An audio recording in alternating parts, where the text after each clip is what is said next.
How's everyone today? Good, great.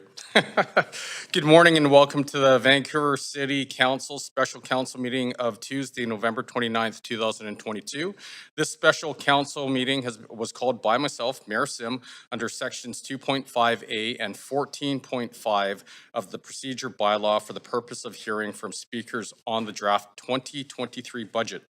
Video of council members speaking, presentations, and vote results will be projected on a live stream when available. Council members are reminded that, in accordance with Section 14.13 of the procedure bylaw, members must enable their video to confirm quorum. We acknowledge that we are on the unceded homelands of the Musqueam, Squamish, and Tsleil-Waututh people. We thank them for having cared for this land and look forward to working with them in partnership as we continue to build this great city together. I also want to take a moment to recognize the immense contribution of the City of Vancouver's team members who work hard every day to help make our city an incredible place to live, work, and play. And as you can see, a lot of them are in the audience today. They will be participating, and I just really want to say thank you on behalf of all of us. We've seen what you've done, what you're capable of, and how hard you work. And you guys are incredible. So, Clerk, may we please have a roll call? Mayor Sim is in the chair. Councillor Carr. Councillor Kirby-Young. Councillor Dominato.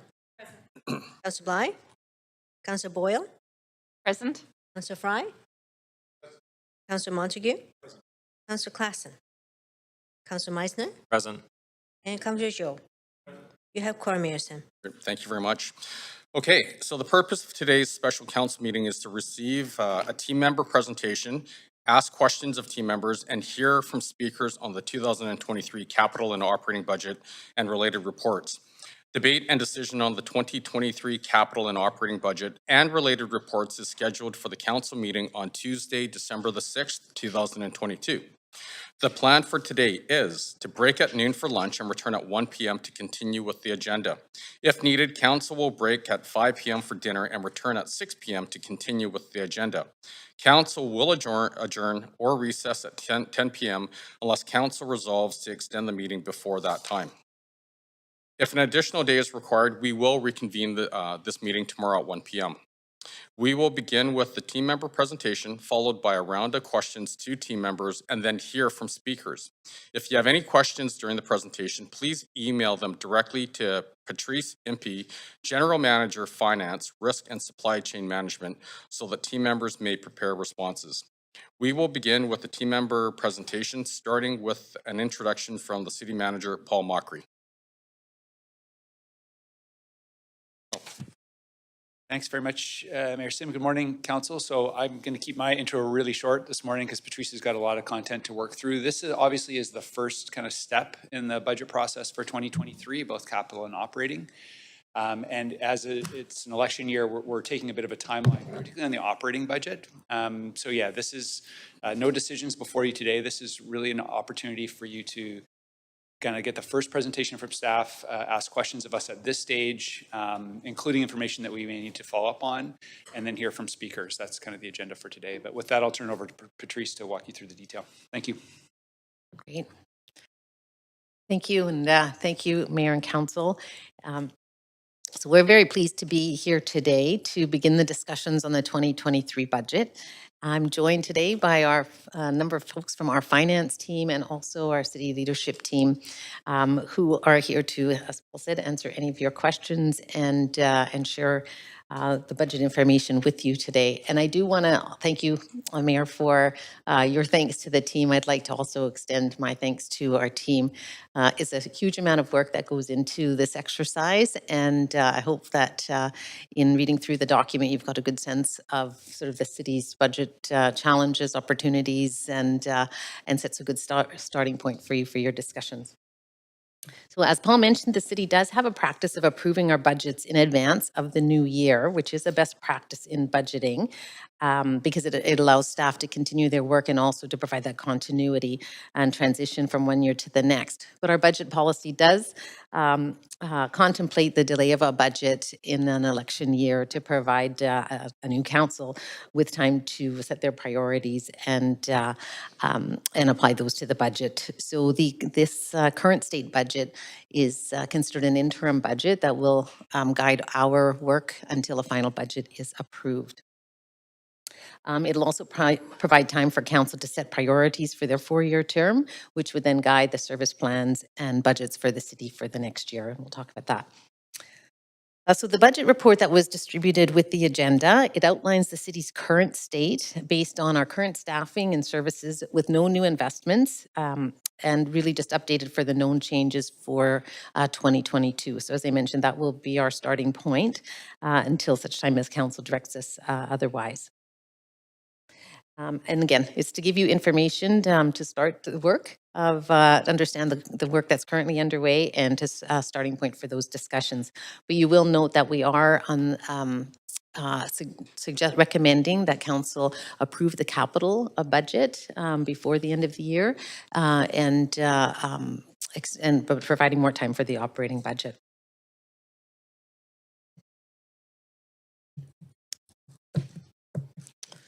Rosemary doesn't seem to be working when I use my... Is it better if you share, do you think? Do you want to? Yeah. Okay. So I'll unshare.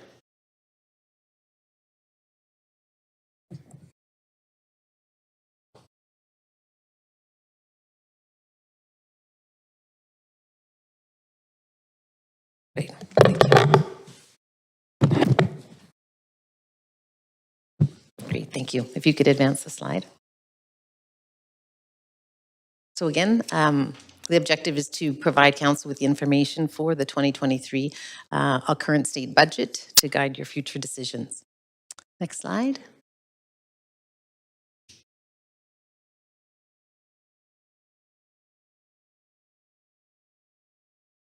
Great, thank you. So what I'll do is walk through first the budget process and the approach for this year, and then we'll spend most of the time really on the budget itself, particularly around the capital plan and the capital budget, because we are recommending that that be approved when you come back to your session on December 6th. Talk about the current state operating budget. And then the two major revenue sources for the operating budget is property tax and utility fees. So we'll share some benchmarking information on that and tell you a little bit more about the drivers that will help you understand sort of the process around property tax and utility fees. Next slide. You can go to the next one. Great, thank you. So the budget timeline does cover a number of months. Where we are right now is at the point of presenting the budget to council and the process of council providing direction back to staff. We are planning in January to outline the key priority, to set aside time for council to outline the key priorities for your 4-year term. And that really is a best practice as far as having a multi-year view on achieving the goals of council over those 4 years. And then there will be a public engagement as well at that time. Our final approval then will need to take place before March or in March of 2023 to give us enough time to do all of the tax calculations in April for our main tax bill, and that aligns with the Vancouver Charter. Next slide. Great. So the council report that accompanied the large document, we're looking at two things for council. So one is to receive the current state operating budget for information. So this allows us to continue to work based on that current state through Q1, subject to any other direction that you would like to give us in December or through the first quarter. And secondly, we're recommending for approval the capital budget. So it's the capital budget and also the utility and other engineering fees that were part of the agenda as well. And the reason for that is, again, that we can continue to move the capital budget activities forward. They've been based on a capital plan that has received, has gone through a full process as well, which I'll talk about. And then the utility and engineering fees, again, they are the key funding source for all of the capital work on our, on utilities, and also if we don't approve all of those in a timely manner, then that revenue doesn't get generated for 2023. Great. So just some of the key messages related to the overall budget, capital, and operating is that we are experiencing, as you can imagine, significant inflationary pressures, both supply chain and also on our operating budgets. We are still feeling the impact of COVID. Our revenues are not at full pre-COVID levels, and our departments are still operating at the reduced levels that we had moved to during the COVID period. So holding vacancies and reducing our discretionary expenses. So we do have limited capacity in this current state budget. Specifically, increased costs in the area of public safety, particularly around benefits, work safe premiums, e-com expenses increases, and also funding the 2021 VPD budget appeal that we funded one time in 2022, so that needs to get reflected in 2023. So all of those create pressures on our property taxes. In the case of utilities, that's also been a driver of increases over the past several years and will continue, and it's primarily due to the infrastructure at Metro Vancouver, infrastructure renewal, and also regulatory requirements, things that are driving some of our renewal on the utility side.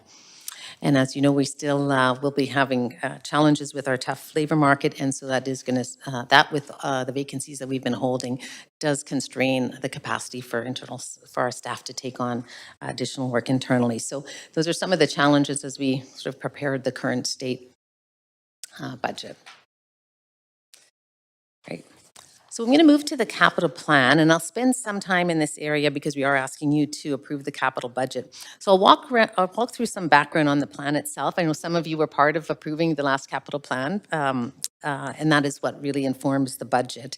And then I'll have some specific slides on certain areas of the capital plan that we'll be asking council to approve as part of the 2023 budget. So it is we have a framework that guides our capital budget, and it really starts out with a very long-term vision, really to understand sort of the long-term policy goals that impact our capital. And then we do a 10-year strategic outlook, and that we do that every 4 years. We update it, and it really looks at sort of those big objectives and the big goals and what sort of order of magnitude funding we have in order to achieve those. And then at the 4-year mark, we actually create a capital plan. It's got our 4-year priorities for the next 4 years. It identifies the funding that's required for that, and it has to balance. It's a balanced plan, and we take that to the public. Council approves that, and then we take it to the public for engagement. We also ask the electorate to approve the borrowing for the capital plan for anything that is non-utility related. So it's gone through a very rigorous process over the course of 2022, and then that informs our one-year budget. And the one-year budget is really where projects get initiated. So it's council's approving the project, it's their council is approving the funding source and the funding, and at that point, the team can start working and start initiating those projects. Next slide. So with the 1 year, you'll be asked to make 2 approvals in for the capital budget. So the first one is the multi-year project budget. So you'll see in the document a list of all the new projects that we would look to start in 2023. So council will be asked to approve the project and the funding for that project. And many of our projects cross multiple years. So this is the full project funding over multiple years. And then that allows the teams to get started on that project. In some cases, you'll see a larger amount at the beginning of the plan, and that might be for procurement. We need all of the funds approved in order to start a procurement, even though construction may take many years. In other cases, you'll see a smaller amount because we're just doing planning, and then we'll come back to council later for approval of design and then approval of construction. So you get multiple opportunities to approve the capital budget. And then the annual expenditure budget is really the cash flow within the year, and we use that to manage, are we actually delivering against our budget for the year in the actual spend that we're undertaking within that 12-month period. And then we do quarterly adjustments, and you approved the first one, I think in one of your first council meeting. So we do make adjustments to the capital plan and the capital budget through the year, and because we know things change, priorities change, we get new information, sometimes we get new funding. So that will come to you every quarter. So council has a lot of opportunity to change and adjust the capital plan over the 4 years and even within the 1 year of 2023. Overall, our capital plan is 3.5 billion. Of that, 3.3 are city assets. We do also fund partner assets through our capital plan funding. The new projects for 2023 that we've provided for council to requested for approval is about $600 million. And then the annual capital budget would we expect to spend in 2023 is $700 million. And you'll see that that's a combination of projects that are already in play from the previous capital plan where the expenditures will go through, and then some expenditures for the projects and programs that we're going to ask you to approve for 2023. And again, our capital planning goals are renewing our existing aging infrastructure, building new and expanding our infrastructure and amenities. And then as we do that, it's really about evolving our infrastructure and amenities to address changes in policies, emerging needs, and our different models and partnerships with others to deliver those same services. Next slide. Great. So in the capital plan itself, just as a summary, it's a similar comment on the high inflation, and it was particularly notable in construction, higher than other inflation, and of course the supply chain challenges have made it challenging for us in the area of capital planning and budgeting.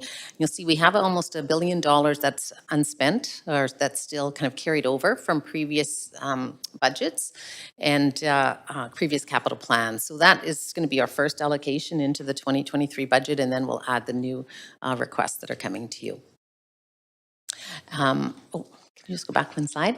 So again, there's, as far as the approval, there's two parts: approving the new multi-year project budgets and then approving the expenditure budget. So just to understand the difference between those two. Next slide. I've got a couple of slides that are background on the capital plan, because again, that really is what informs the capital budget. And the plan is split 1.9 billion on renewal of our existing assets and 1.4 billion on construction of new infrastructure and amenities. So on the renewal side, you'll see that the major part of the renewal budget is water, sewer, and drainage, and then streets, and then the third would be community facilities. So not surprising on the renewal side.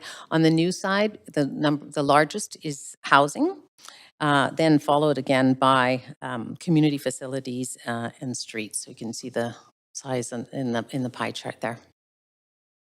Next slide.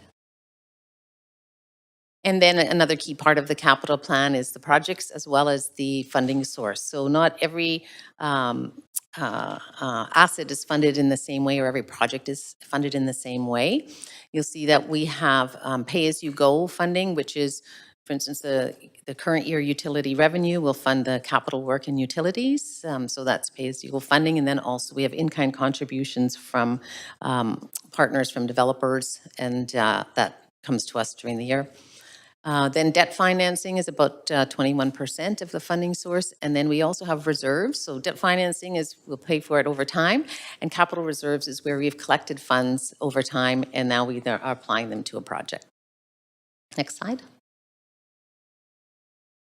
Now this slide really refers to that first $1 billion I talked about that is still remaining in these multi-year project budgets that have been previously approved by the last councils.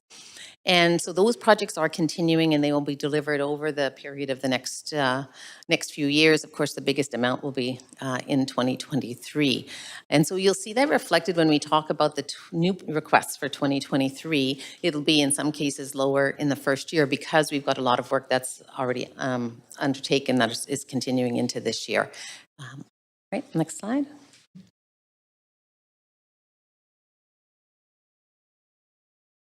So when we talk about the multi-year projects, this is the 581 million that we're asking council to approve that we start on those projects. Again, they may take multiple years to complete. Water, sewers, and drainage is continues to be the largest piece. That's largely renewal of our utility system, and then streets infrastructure at 23%, followed by waste collection diversion. So our streets and utilities is the largest part of the budget, and again, largely on renewal. Next slide.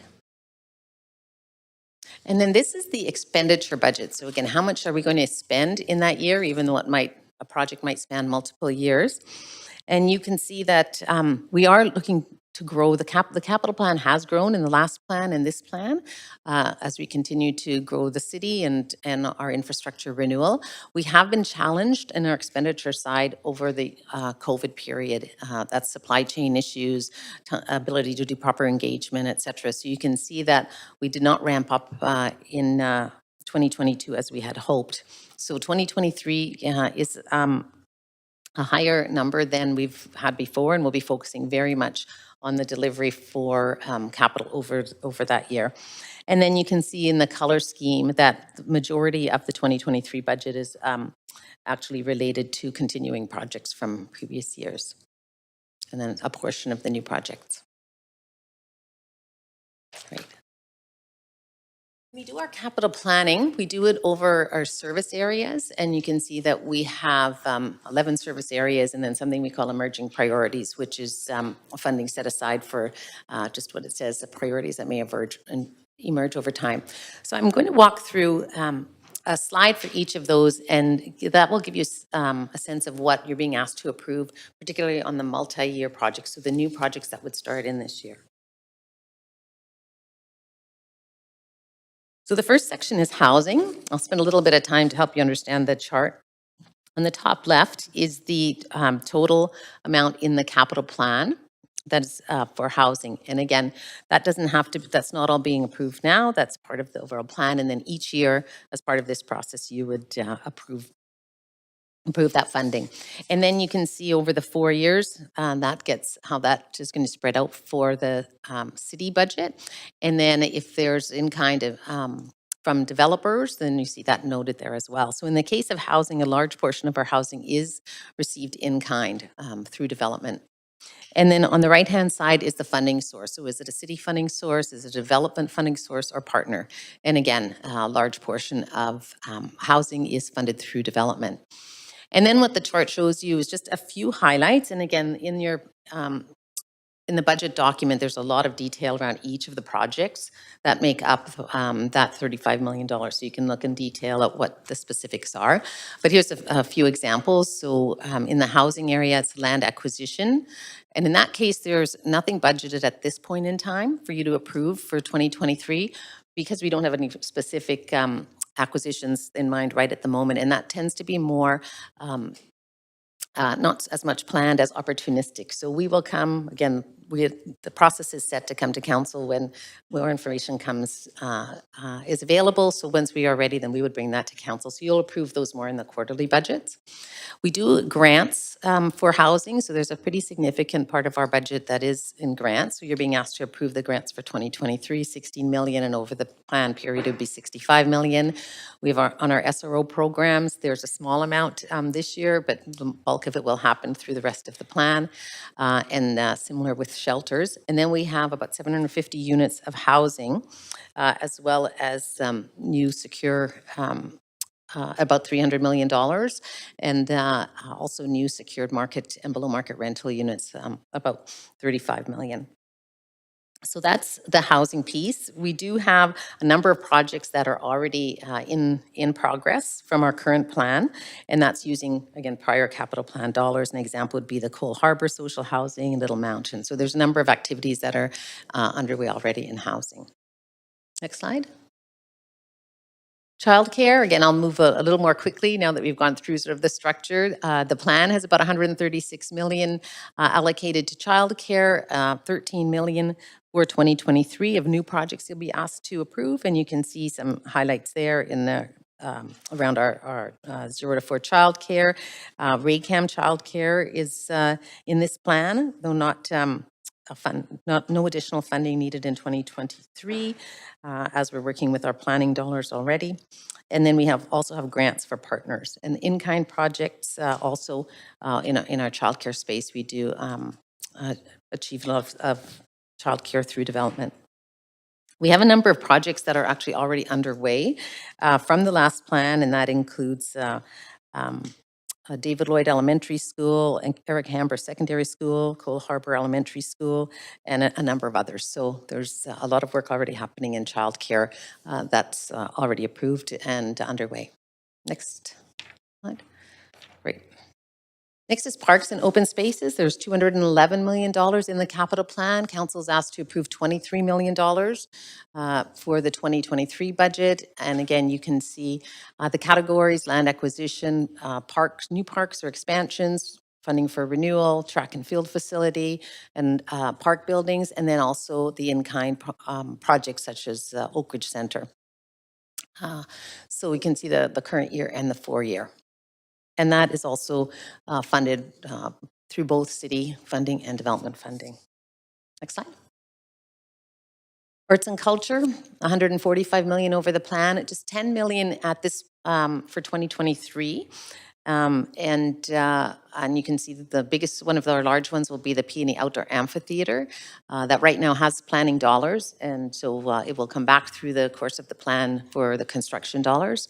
We have heritage programs, cultural grants, and these are the capital grants as opposed to the operating grants that you'll approve as part of the operating budget, and public art programs. And we do have a number of in-kind facilities as well, both facilities and public art. Next slide. Community facilities, that's 389 million overall through the plan, about 41 million for approval in this budget. Again, a combination of city and development funded. One of the largest ones will be the Vancouver Aquatic Center. And that, so it's $21 million, which will start the planning process. Raycam Community Center, which already has planning dollars, so that will come back to you later in your 4 years. The West End Community Center, Community Hub, that has planning dollars already from the previous budgets. And then a number of in-kind projects, including the Northeast Falls Creek Center and Ice Rink, and the EFL Community Center, and some social facilities in Canby Corridor. Next slide.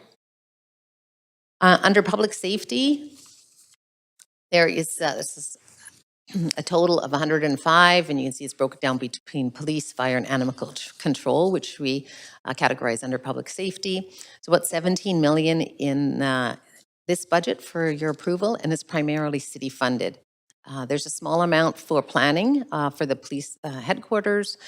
There's the renewal of the fire hall number 8. That's the large one item in this category, and that'll be the planning dollars, and construction will come later. Renewing the animal shelter, and that's through a partnership, so that will come to you when our partner is ready for that. And then another big piece here, the vehicle and equipment related to public safety, fire, and police. Next slide. Civic facilities is next. So we have community facilities, and then we separate our civic facilities and our equipment. So that's our internal, for internal staff. 59 million over the plan, 30 million in this first year. And that relates to facility regular renovation and maintenance that we plan every year. The energy optimization project, and then a major project, which is the Sunset Yard renewal. So asking council to approve the $10 million for that. And that is all city funded. Next slide. Streets is another significant part of the plan, 471 million, 133 in this first year. 64 million towards the Granville and Canby Bridge. So that's one of the big projects for this year in streets. And we have the Gastown and Water Street rehabilitation, our active transportation programs. This is where street lighting and street paving are. And there are also some in-kind projects that we get from development, as you can see. And so this is funded almost equally by city and development contributions, as well as partner contributions, which would include things like TransLink funding for us. Next. One Water, that is our Water, rainwater, sanitary water strategy at 874 million. That is our largest part of the capital plan, about 178 million this year.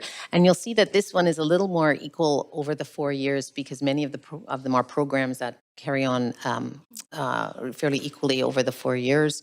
So that's particularly water and sewer main renewal. Then we have some new upgrades, new water meters, upgrading the renewal of pump stations, and then our green infrastructure work. And there are a number of in-kind projects as well on the upgrades through development. So primarily city, but also a significant amount of development funding that supports this part of the capital plan. Next. And then next is our waste collection and disposal. And this is primarily our landfill and our transfer station. So on the landfill, it's largely around compliance costs for closure costs, and then the transfer station, initial funding for that in the first year of 2 million. Next. Under renewable energy, that's about 73 million, 12 million in this year. There'll be more in the later years, and mostly city funding. Which is in the case of the NEU that is funded by the utility rates from the NEU as opposed to our city utility rates. So the main projects would be the energy generation and the distribution expansion for the NEU, our green building energy retrofit programs, and our zero emission vehicles and EV charging programs. And then technology, again, an internal category. And we break in technology into two main parts, which is maintaining and upgrading our core infrastructure, like our data centers, and then a technology transformation. So that is investments that will improve the city's business processes, including things like permit transformation of our permitting program, asset management, data enablement, and other productivity tools for the city. And that is fully city funded. And again, you'll see it's fairly equal across the 4 years. Next slide.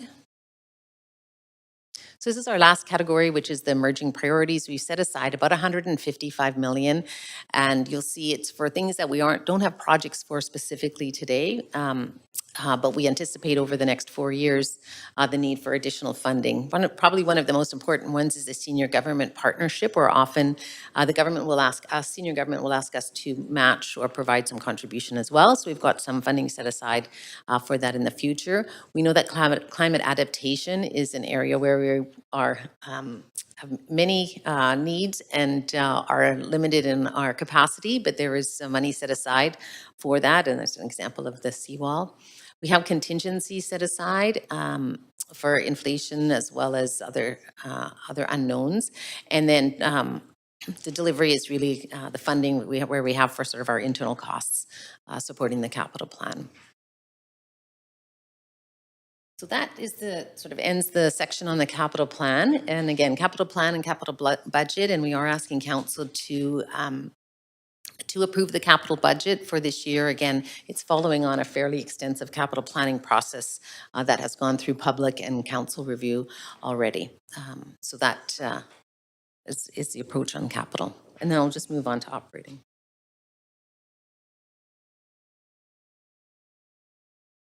So in the case of the operating budget, we know that council will take some time to finalize that over the next few months and really looking at your priorities, and then we can adjust our service plans accordingly. But we have our current state budget, which is we'll just be continuing the existing resources and plans that we have. So it's really a starting point for that discussion.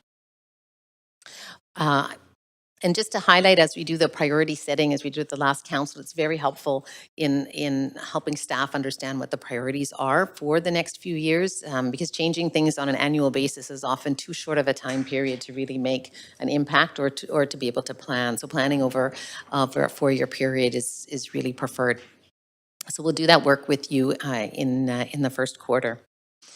And again, as I mentioned, the operating budget reflects the existing resources, existing service levels. There's no new investments or enhancements.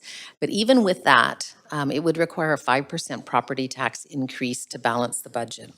And just if you were to break that down and what the main drivers are, 1% is for additional infrastructure funding. And if you remember, we talked about our infrastructure deficit and councils have approved a multi-year increase in our infrastructure renewal. So that's 1% of property tax. It also impacts our utility rates as well, on approximately 5% for infrastructure renewal. 2% of that 2% of the 5% is related to VPD. So it's just the current level of services and includes the funding for the appeal. And then the 2% really is just covering really across the city, all the other costs. And so that includes all of the inflationary costs that we've built in as well. And of course, we needed to do a number of things to offset some of those costs, some of that in case of increased revenues and other cost reductions to get to that balance at 5%. And I think, as you know now, the VPD has provided their submission for their budget for 2023 for council's consideration. And that is not reflected in the current state. So that will put additional pressure on the property tax. And I have a slide that will we'll cover that. Next slide. So just a summary of the operating budget, 1.9 billion. Again, 5% property tax would be needed to balance at that level, 7.9% of utility fees to fund the utility costs, annual costs, and the funding for capital.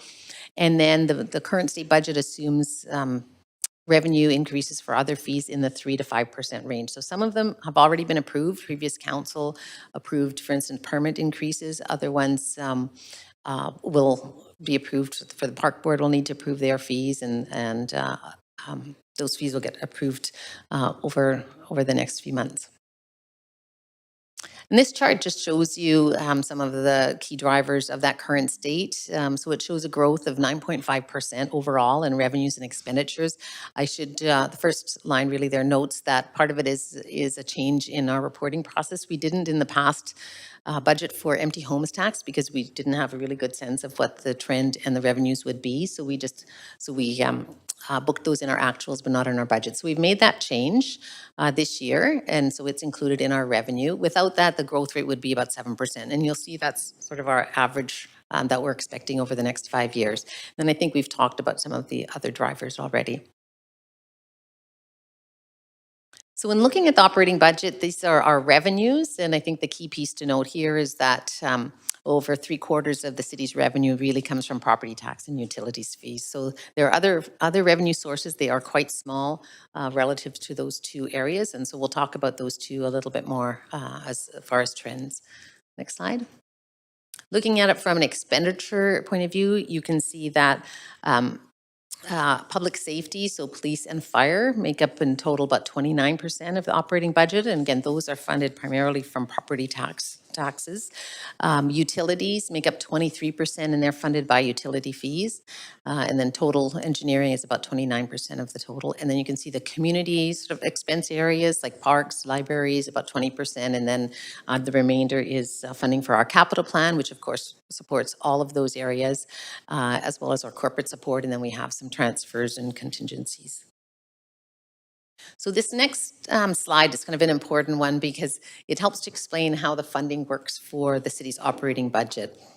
And we are constrained by different rules within the Vancouver Charter on how we fund the work that the city does. So on the left, again, the largest piece of the operating budget is our engineering utilities. And you can see from the red represents utility fees or permit fees. So utilities are almost fully funded by utility revenues.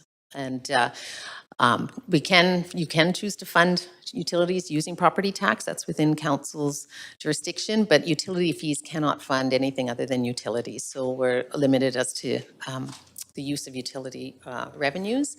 And then our next two largest groups are Vancouver Police and Fire.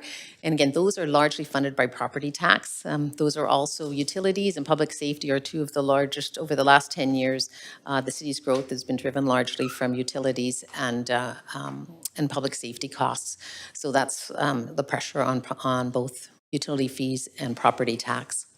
And then you can see the other groups, Parks and Recreation is a combination of revenues that they generate as well as tax funding, similarly with engineering. And if you go down over to development, building and licenses, they're primarily fee funded on a cost recovery basis for permitting. So the challenge here is that as in the past years, as public safety investments have been made, the offset really is additional property taxes. There's very little ability to fund a significant amount of public safety through cuts in the other areas and in that balance.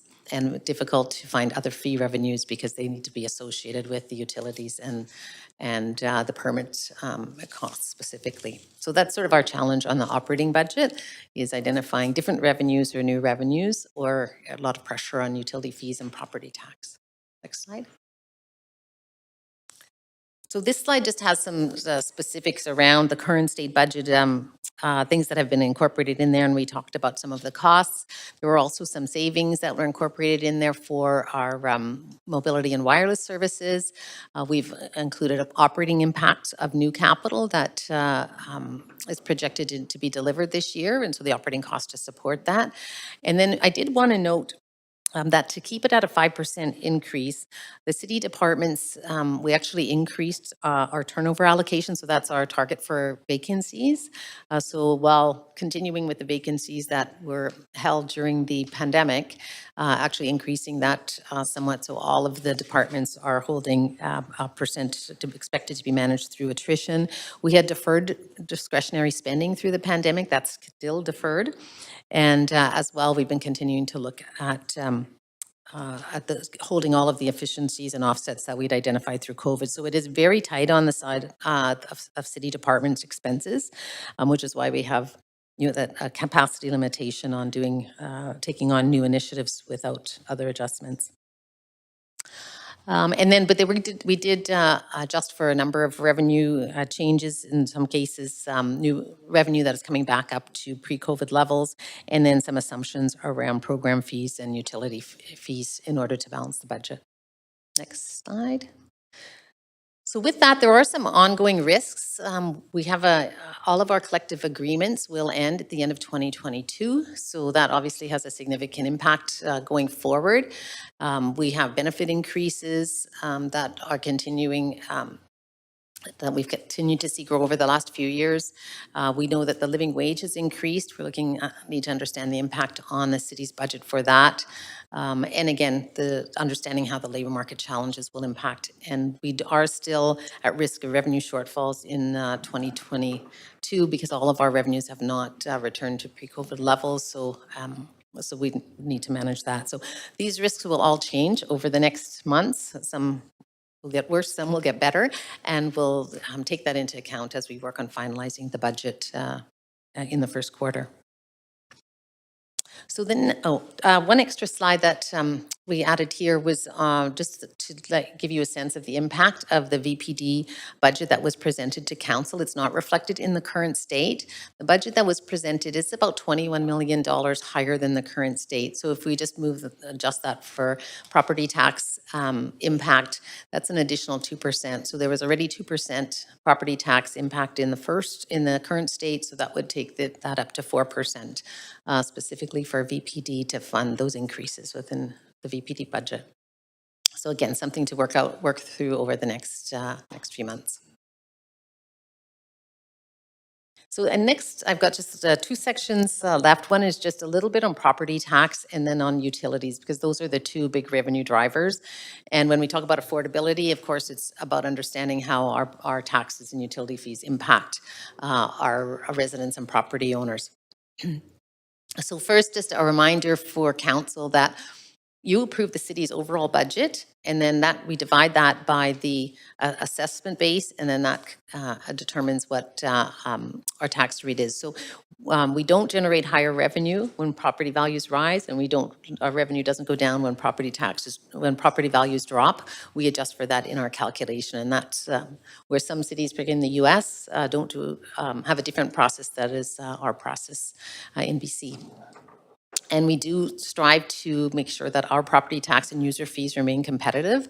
And we do benchmark against other cities just to give council a sense of where the city sits relative to other jurisdictions. Next. So this slide is a slide of a median single-family home. It's the tax and utility fees. So it compares Vancouver to other Metro Vancouver cities, and you'll see we're just a little bit above the average when we look at this lens. So that's our property tax and our utility fees. Next slide. If we look at historically tax increases over the last 10 years, and this looks at residential and business, and if you go back 10 years, the first 5 years of the last 10 years, the property tax increase averaged around 2.25%. And during that time, that was post the financial crisis. We had done a number of initiatives around the Vancouver Services Review to reduce our cost structure. We also looked at our fees and made sure that the fees were fully covering their costs. So we weren't putting undue pressure on property taxes. And so managed to keep those, the property tax just over 2%. If you look over the last 5 years, the average was around 5%. But what this is showing is that it differed if you were a residential property owner versus a business property owner, because council chose to implement a tax shift over that period, which shifted the tax burden to residential from business. The tax share. And so while the average was 5%, if you were a residential owner, you would have seen increases on average of 5.8. But if you were a business owner, you would have seen them closer to 4%. And this is just another lens where council will approve a property tax increase, but property owners will may see something different from that. So one is the business and residential share shift that happened.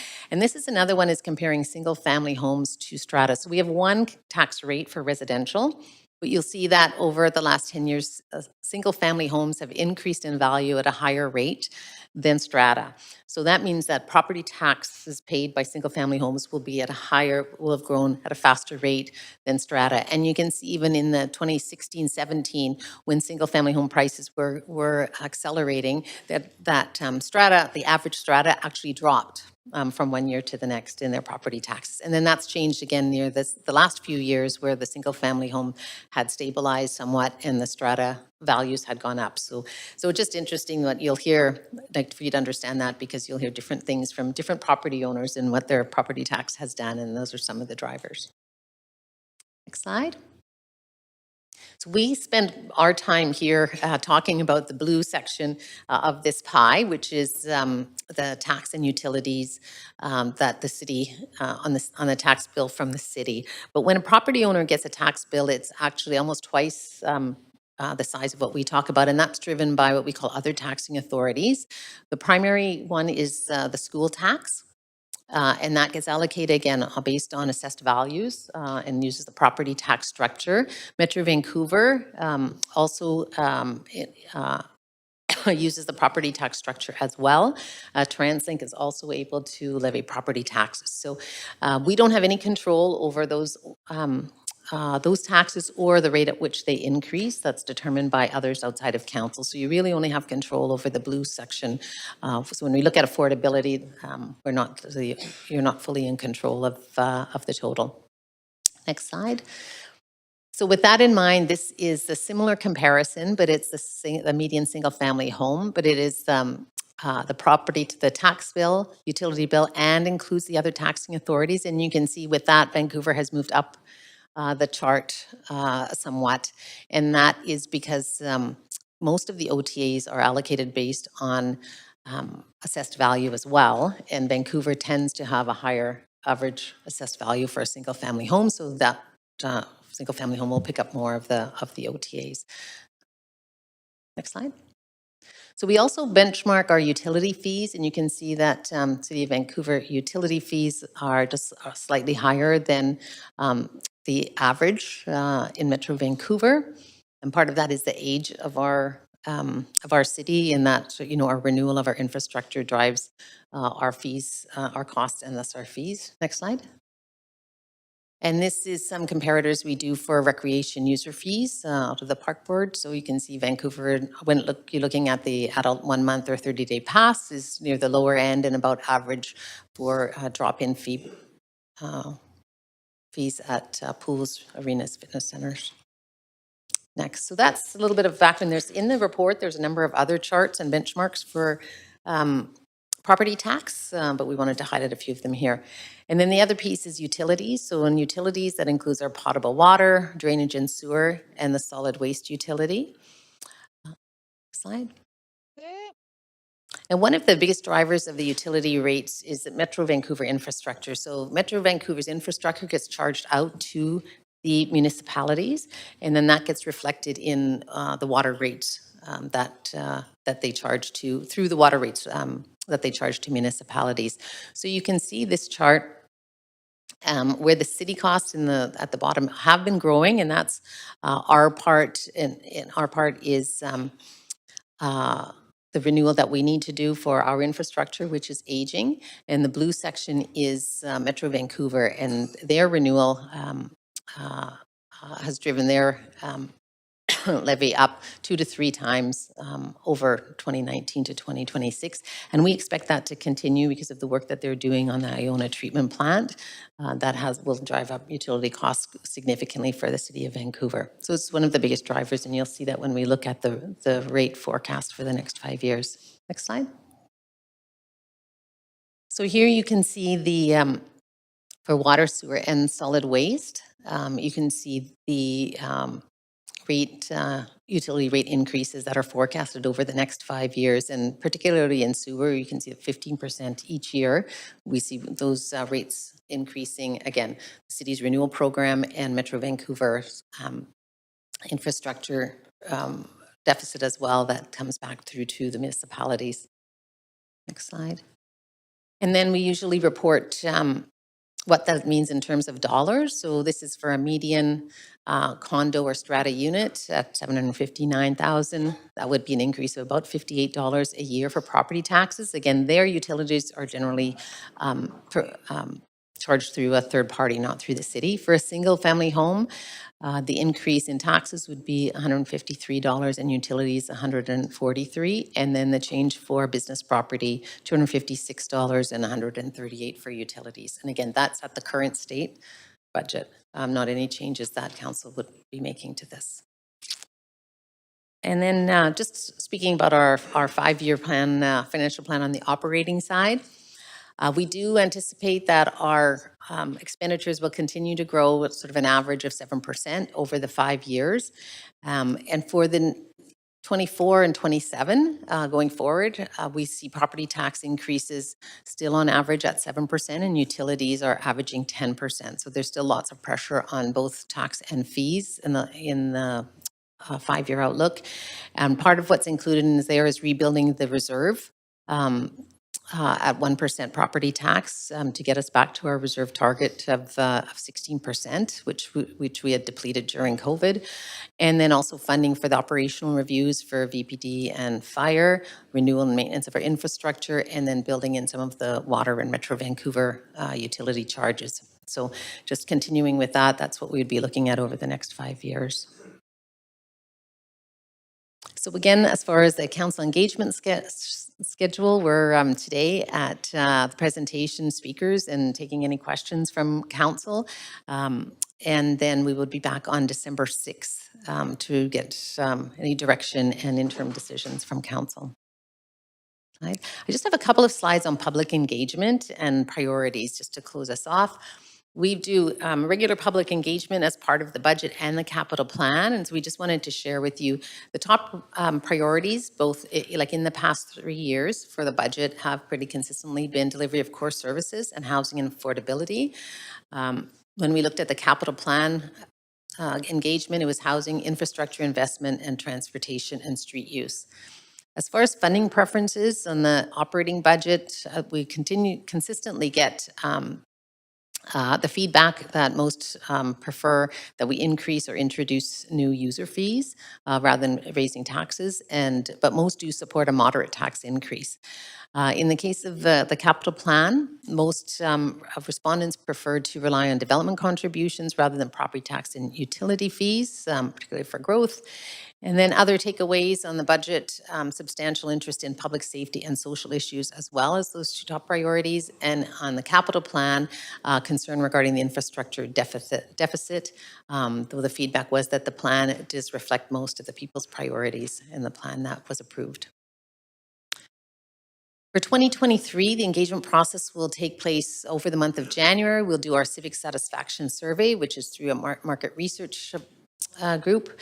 Then we have our Shape Your City webpage, and 311 does an intercept survey through their callers, and there's also promotion through the city's communication channels. And then the summary of those findings will come to council by mid-February to give you that information to inform your final decisions on the budget. So with that, we will take any questions from council. And we do just have a process. If you have a question and we don't have the answer right now, if there's more information that you're interested in receiving, we will take that back and we will, over the next week, we'll respond to all of council through memos to make sure that you've got all the information that you need to approve this budget. That's it for me. Thank you very much. So council, are there any questions to team members? Yes, there are. So Councillor Kirby-Young. Yeah, can I, before I begin, Mayor, can I move for a second round? Because I have a number of questions. Sure. Seconder? Montague, all in favor, say yay. Yay. Nay? All right, carries. Thank you. Great, thanks. If the clerk can just start my timer and I'll start now. Thanks very much for the presentation. I know it's a lot of information to convey. The first question that I have is really kind of a stage setting one, and it's with respect to, if you look at kind of the revenue projections, the overall tax assessment and levies increasing around 9%. I know, I didn't see it in this presentation, but I know in past updates you've given to council, you also showed the projected tax increases in the next 5 years. And I know we're looking at sort of an era of increasing higher taxes. I wonder if you can just sketch out what we're looking at if we don't change or start to do things differently in terms of an increase. I'll take that one. Yeah, in our 5-year plan, a financial plan right now, again, just adding on what we know. In the meeting right now. We're looking at probably a 7% property tax increase and a 10% utility increase over the next 5 years. Okay, which is pretty significant. So I guess to my question, at the beginning of the last term, I recall there was some discussion by the then incoming council to have the time that is being given here in terms of this process to really delve into and understand the budget. And at that time, there was a push that wasn't kind of an option, if you will. It was an option, but it wasn't supported, I know, by staff. And you mentioned the best practice to approve the budget, and there was a lot of pushback around that, but we're doing it now. So my question in that context is, why are we not, or do we have the opportunity to build the budget differently, potentially build a line item budget so that we are not looking at punitive tax increases at 7 to 9%, and we have some core initiatives that council has previously approved that are actually not even included in this baseline 5%?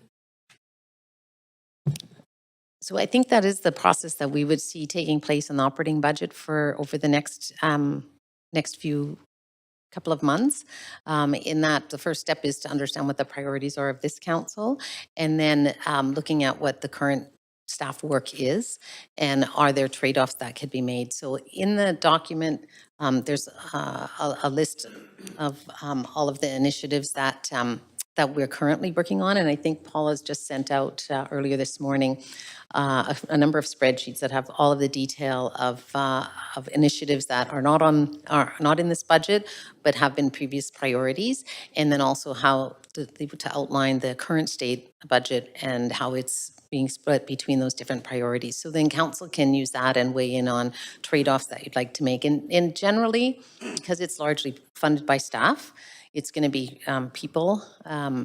Can I- And so we reorienting just jump those in? staff to the priorities of this council rather than adding to the budget, right? Okay, and that could also include a review of past council-directed work or motions that may not have begun yet, for Yeah, example? yes, yes. So in that spreadsheet, there is a list of, I think you have all the, Paul had sent all of the motions that have been previously approved. So then you can look through those and stop that work. In the spreadsheet that was just sent, there's the service plan. So all of the key priorities for each of the departments. So you could go through and say, well, I think we could stop that one, or I'd rather do something different because Great. it'd be, yeah. I appreciate the detail. I'm just going to Yeah. try to keep going just for time, for efficiency.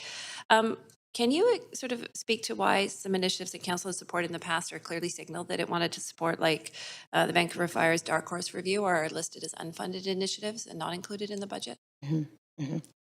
Yeah, I think through, I don't know if anyone wanted to speak specifically to that, but staff went through all of the initiatives that they were currently working on and really have prioritized the ones that they had the resources for or the skill sets for, the capacity for, and then, But I guess the question is, like, I'm not sure I understand that in the context of a skill set question when it was clear council direction that that was the trajectory that council wanted to support, and that's hiring by fire to bring them up to sort of an appropriate competitive authorized strength based on an external benchmarked review. So, and we have that expertise within the fire department. So I'm wondering, I'm just trying to understand the rationale for what's included and what's in and what's left out. Councillor, Sure, maybe go ahead. I can speak to that. Again, what we've presented here is, as Patrice has indicated, is current state. So basically, if we keep doing what we're doing today, there's a lot of investments that the previous council had identified as of interest, and we recognize those, and we're happy to provide detail around what those would cost if you were to add them in. I think, we're also cognizant that current state, we're starting at a 5% tax increase. So that is, and we don't, and that's why we're not recommending that council approve this budget. We're just trying to reflect what the current state is. Okay, So we need to hear from council what those I'm additions going to are. come back on because I have a number of questions, but if we can keep the answers short so we can roll through them, that would be super helpful. Thank you.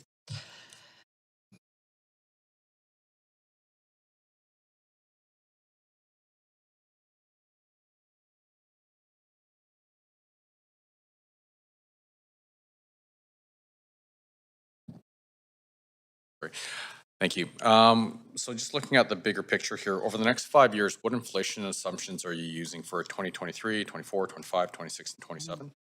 So for 2023, what the staff did is they actually went through and looked at the actual cost increases that we're seeing in things like work safe premiums, et cetera. So that it bakes in the sort of the known increases that we have. And then, Colin, if you can speak to future years.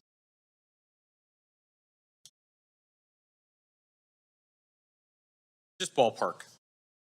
Colin Knight, Director of Citywide Financial Planning and Analysis. So just ballpark, we use Conference Board of Canada forecasts, and their ballpark forecast to drop down from what we have seen over the past year to in the 3 to 4% range over the next few years going forward. So moderating from the higher rates we've seen. That's the forecast going forward. Okay. And the reason I asked that question, when I look at the 5-year projection, on a compounded basis, our costs are going to go up 48%. The city's probably going to grow at about 6%. So even if we factor in inflation, even if it's at 3%, something else is growing here. So, okay, I think I got my answer there. Maybe I can just add to that. So in the assumption, again, these are all things that we can work through over the next several months and over the 4 years. There's 1% property tax for increasing our reserve back to its original levels. There's 1% for infrastructure. So that's 2% of that. Generally, wage increases, et cetera, maybe more than historical inflation. So that's been a driver historically. So there are some specific pieces as Yeah. well as sort of the general work. Yeah, it was more of a general, like, 30,000 foot level. Yeah, if you look That's at a the nice- that's a nice utilities, Sorry, yeah, I know, because we're all on the clock here. That's a nice segue. Roughly, how much of our budget is allocated to salaries, wages, and benefits, roughly? 60%, 60%. Okay. 58, I think exactly. And then that will differ depending on the department, right? Utilities is very low staff and it's largely capital, whereas public safety is primarily staff. Yeah, I'm just trying to get a feel because I know, salaries and wages, doesn't matter if you're in government or in the private sector or for a nonprofit, there's a lot of pressure. So Yeah. it actually makes more sense that, it's going to rise above the rate of inflation. When you guys are running your sensitive, like you're building out your 5-year cash flow models, is there a way of looking at it so we provide core services and we try to get to a sustainable level of property tax increases? I know we're making other investments here and I get that and they make sense. But when I look at it and I just go like 10%, 9%, 8.1%, 7.4, 6.6, we have an affordability issue here. We have businesses that are struggling just to make ends meet right now. This doesn't put us on, the right path. And so we have to look at this problem differently and see what our options are. Yeah. So I'd like to see a model that actually reflects a couple of different scenarios where we maintain service levels, but we get back to a more affordable city. It is a big challenge for municipalities, particularly one like Vancouver, because the biggest driver is utilities. And that's controlled primarily by two things, by Metro Vancouver's infrastructure, and their costs then get flowed through ours, and our infrastructure renewal. Because of the age of our utilities, we're going through a significant renewal phase, and we will be for several years. So that's probably the two biggest on the growth of the city. Now, those flow into utility rates, but that is still paid by our our property owners. So those are the two biggest ones. And then the next largest driver has been public safety, which has grown as far as investments in staff and wages. So those are the big ones, and that drives property tax and utilities. So there's some limit as to how much the other areas can be reduced. But I can speak to the work that we did a number of years ago. We did do a review of our services, and we did a number I know of transformations. I have about 4 Yeah, seconds go here ahead. left. I think, the taxpayers in Vancouver, if we just made it simple so they could see, like Yeah. when you see a 7% tax increase, but you don't understand the context and we don't talk about the 1% renewal of infrastructure that's aging, building up our reserves. Yeah. If we provided a level of transparency that was easily understandable to taxpayers, I think we could get people on board, but right now, we're all sort of at a loss. It's actually pretty overwhelming. Like it's a Yeah, big document. completely agree. Absolutely. Thank you. And I'm sorry I went over time. Councillor Boyle? Thanks again for all of this information. My first question, and you spoke to this a bit, I know we go through this every year, is I'm wondering if you can speak to what pockets of funding exist in the operating budget that are movable or could be reallocated. As you've said, so much of it isn't particularly movable. So I'm wondering if you can give us a sense of where those margins are, and then my next question is going to be about the impacts of moving those funds. Yeah, and we can go through that in more detail with council, but we did through the pandemic, we went back to all of our departments and asked them to cut back discretionary spend, hold as many vacancies as they could without significantly impacting service levels. And so that is sort of the level that many of the departments are at. So really it's about reducing services. I mean, there's always work we can do around continuous process improvement and being more efficient. So that needs to happen in the background. But for the big changes, it's determining what services we would reduce the level or stop doing. So in so many of our areas, that it would mean closing, reducing hours at the library or stopping doing certain work. So that's, I think, the difficult decisions ahead, and we can provide that information to council, and then, it would be up to council to sort of make those decisions, and we can make some suggestions. But at this point, there's not too much to trim around the edges. There's always some, and we'll continue to look at that. But really, to make significant impacts, it would be looking at services that we would do differently or reduce. Okay. My second question is for Chief Fry, I think. Can I ask? I'm just interested to hear from you what further money is required to complete the Dark Horse asks on schedule for 2023. Great, thank you very much, Councillor Boyle. Karen Fry, Fire Chief, City of Vancouver, and General Manager. Outstanding on our dark horse are still 55 positions, totaling $6.9 million, of which from the 2021 to 2022, those were 33 positions and 22 for 2023. Okay. That is helpful. I'm sure I had those numbers somewhere, but appreciate you outlining them like that. Thank you. Thank you. I have one more question probably for you, Patrice, which is around public washrooms.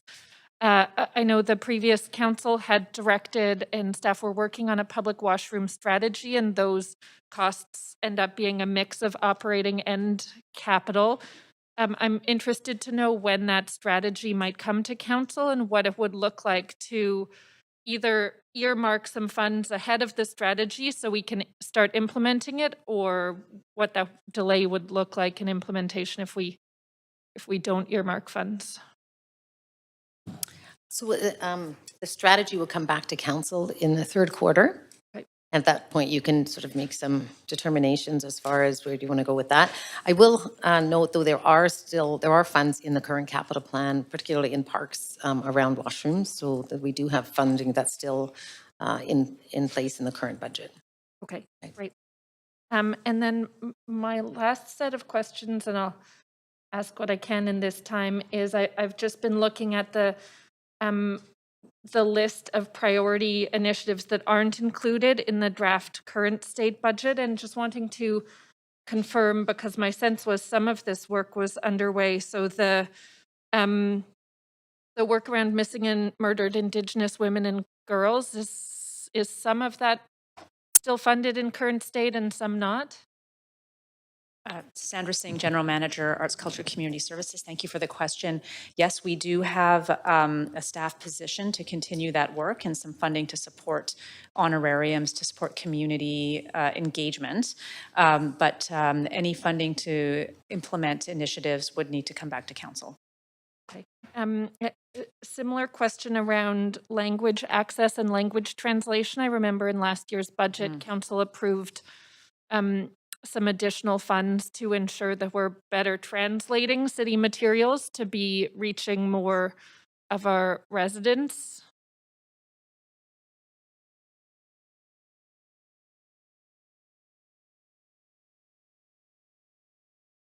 Hi, thanks, Councillor Brown. Maria Ponticus, Chief Communications Officer. In the last budget, Council prioritized 1 FTE worth of TFT funding to set up our language access policy.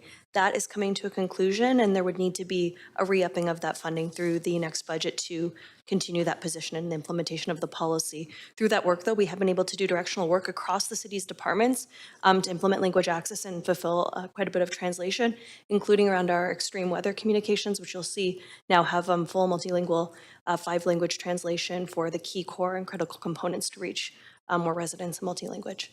Okay, but still needs to be it's not funded in current state. Yeah, it's not funded in current state, that's correct. Okay, thank you. I'm out of time. Thanks, Mayor. Yeah, thanks. Thanks, Mayor. I have lots of little questions. So just off the top, is this the kind of thing that would be more helpful for us to supply an email question form with lots of various different line items? Yep, please do, and we'll, as I say, we'll send out a memo back with questions and with responses to everyone. Yeah. Great, okay, thanks. I guess just off the very top sort of general question, we see a lot of increase in licensing and fees and that kind of thing on the fee side. Engineering, dog licenses, recreation, everything's going up. Are we anticipating sort of improvements in the KPIs on a lot of that stuff? I know that we certainly hear a lot at council about like permits and licensing delays and that kind of thing. Can we anticipate improvements in the service levels? I'll get our GM of DBL to respond to that. Good morning. Andrea Laws, General Manager, Development, Buildings and Licensing. Thank you very much for the question. So yeah, we will be looking at a number of improvement projects over the next year. In December, we will be coming to council with a briefing that will sort of outline the work done to date and what we're planning to do in the coming year. So we will be able to sort of at least anticipate when the public come to us and say, oh my gosh, the cost has gone up for this license fee or what have you, that we're also, yeah, but it's gonna you'll get it faster. Yeah, and I'm optimistic that with the information we'll be providing council in December, that you'll see some of the really key improvements we've made and what we're looking forward to in 2023. That's awesome. Okay, thanks. And this may be more of a question for Lon Leclerc around parking revenues, and we see that it's sort of flatlined, and obviously I appreciate the post-pandemic travel's reduced, that kind of thing. We did also, I know that as we talked about transitioning to these digital kiosks, the idea that it was gonna actually improve revenues because of how the turnover worked. Any sense of how that's playing out in this context, and if we can expect maybe more of a lift? Yeah. Good morning, Mayor and Council. Lon Leclerc, General Manager of Engineering Services. Yeah, with respect to the parking revenues, where we saw the biggest decreases are in the areas where our rates were quite high, in particular the downtown business district, and we saw fewer people heading to downtown areas. So that's a big hit. But we are rolling out pay stations, and we are expanding to areas which are now experiencing new pressures, and we're seeing that in particularly the light industrial areas like Mount Pleasant, around the new St. Paul's Hospital, along the Broadway corridor. And the new pay stations do allow a lot more flexibility for us to change the rate. So that is something that we will be pursuing in the coming years. A lot of work that we plan to do in 2023 won't result in revenues until 2024, just because of the time that it takes to roll out those programs. So the cost of rolling out these new pay stations, these are capital expenditures, I'm assuming, and there's no ability for us to maybe hold off given revenues are kind of flat? Well, a lot of times in these new areas, the rates that we charge are actually quite low. So even for Mount Pleasant, in the current state plan, we do include the rollout that we've done in the Mount Pleasant industrial area, but I believe that generates around $250,000. And it's only because it has a daily rate, which is low, and it reflects the relative demand in that area. So generally, our rates have to kind of be set at a rate where we don't scare off the activity, but we still kind of serve the turnover interest. Okay, thanks.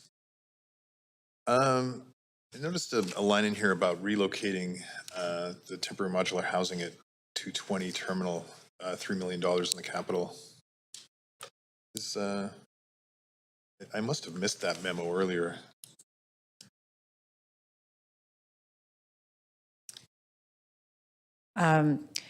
We're in discussions with real estate and facilities management around that site, but all of our temporary modular housing that was implemented in recent years are on short-term leases. And so we are looking at how to extend those, but in the event that we can't, we will need to relocate and find relocation sites.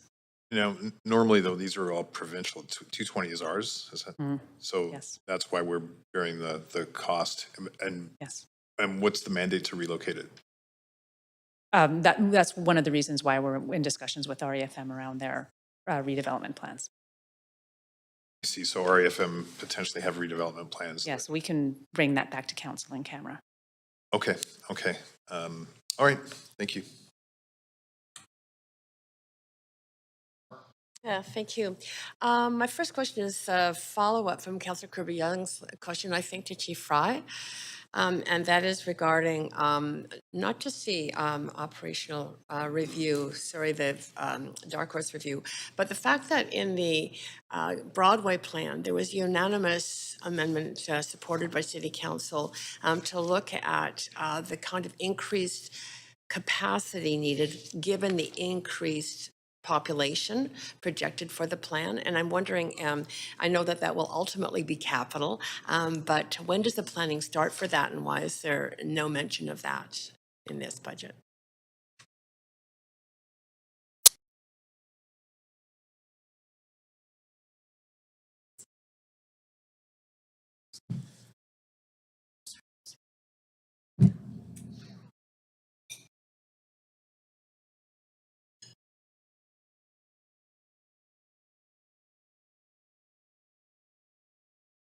Sorry for taking the time. We currently don't have anything in our proposed budget for that. Okay, well, maybe we can follow up on that. I'll ask a further question and have you come back, because it was, as I say, a unanimous decision of council to look at how we are going to make sure we have the public safety met through with the increased population growth We'll expected. get back to you on that one. So Councillor, maybe I can add some context there is the growth in Broadway plan isn't expected to materialize in the next 4 years. So when we look at capital investments in Broadway, it will be in future plans beyond this one, given the time it takes to build out. So absolutely understand Council's direction on that. But we're not looking at major investments in the Broadway area this time because of the time it's going to take for those populations to emerge. Okay, just looking to make sure that we're tracking the number of development permits and the population growth that is happening there. Okay, great. Secondly, Ms. MP, you said that, I'm not sure if I got you right, that there is a 4% budget increase needed to fund the police budget. Was that included in the 7% estimate that you presented overall? We, in the current state budget, we have it balanced at 5%. It would take, right, and 2% of that would be VPD specific funding. Then the additional funding that VPD has requested above the current state in their budget is another 2%. So that would take our 5% to 7% if we didn't make any other trade-offs, if you just wanted to do the math there. I think the 7% we were talking about before was in the next 4 years. Yes. And there is some VPD and fire numbers built into that based on the operational reviews for those next years. So, Okay, that's clear. so it's part of that 7% as well. Great, thank you. I think a question for Lon Leclerc regarding water, sewers, and drainage. I noticed that there are lots of line items for sewer connections and, upgrading pipes and all of that. There's pages of it in here. But we know that the city underfunded our replacement of sewers, especially during the 2011 to 2018 years.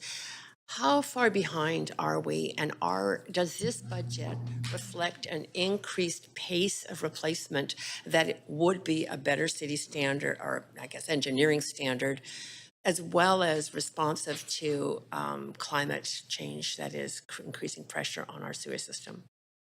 Yes, it does reflect an increase pace of renewal. So we are going from about 0.5% of the system to be renewed every year to about 0.7%. In the next capital plan, we would anticipate to go to about 0.9%. Ideally, we would want to be at about 1.2% renewal rate. This is a big task to renew the entire sewer system across the entire city, and most of the system is of similar age. So it's very much recognized that this is a project that takes decades. It's decades ahead of us. Yeah, it sure is a big thing. So thanks for that. I'm happy to hear we're moving it upwards, but obviously there's lots of risks. Huge storms, create huge havoc on our streets. Okay, that's good. I'll get back on the list, but maybe just to get people thinking, my next question is a rather bigger question around climate and our climate emergency action plan. I'm really wanting to get a sense if you are summarizing all of the dollars going to capital projects over the next 4 years that mitigate climate change. In other words, that reduce GHGs. And I'm out of time, but you have time to think about it. I'll get back on the list. Thank you. Councillor Bly. Thanks very much, Mayor. Actually, I'll carry on from Councillor Carr's question regarding climate. And last year, the budget was approved with an additional 1% to fund climate. Where can we find that in this budget?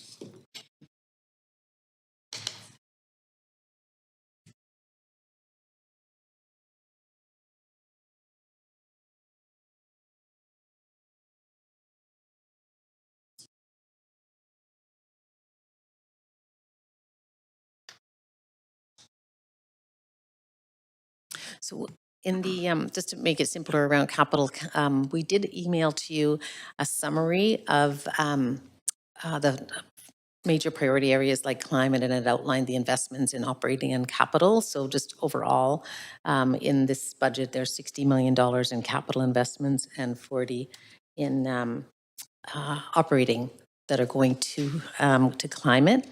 What council did in the last budget was to on the capital side to preserve $9 million of funding in capital that would be ongoing, and that was funded out of property tax. So it's not an increase in property tax this year. It's that funding that's going to continue. So it would be part of the $60 million in capital investments. That's helpful. That's helpful, thank you. Just moving along, back to the question around VPD funding and the additional 2%. Last week, council made a decision to reduce that amount from 15 to 8 million. So I just want to make sure, are we speaking to that adjusted number?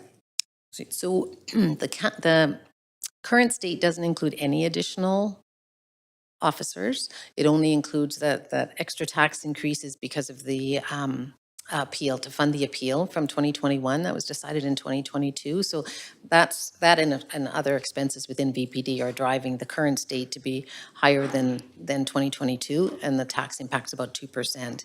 And then $20 million that VPD has asked above the current state in their budget is another 2%. So about $9 million equates to 1% of property tax to fund $9 million. So they've asked for $20 million more. It's not just officers. They've also asked for other things in their budget, right? So Okay, so it's the between 20 now million. and yeah. Regardless of the decision made by council last week.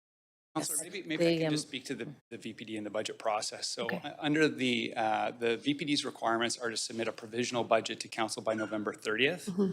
We understand that that budget was passed by the board last week. As far as I understand, it hasn't formally been submitted yet, but it would be in the next day or so. Council's obligation now is to consider that. So council made a decision, but the VPD has asked for something different. So there's going to be a decision now for council around the provisional budget that's actually submitted. Again, as we know, the process, if there's not agreement, is that could be referred to the Director of Police Services. But that's the process that we go through with respect to the VPD budget. So again, we've put a number in here. That's just a reflection of current state, but it really will be the VPD's board-approved budget submission that you will be considering. Okay. That doesn't line up with the 8 million. So that's a question for council. Okay, that's helpful. Thank you. Between now and finalizing the budget in March, that would need to be resolved. Just getting into a little bit more of the detail related to initiatives that are not funded. And this one is related to maintaining street cleaning service levels. There was a one-time funding of $670,000 that's not funded in this budget. If that investment is not funded as it was in 2021 and 2022, what will we see? Like, maybe this is an engineering question, but where is this service being provided? And what would be the impact of not funding?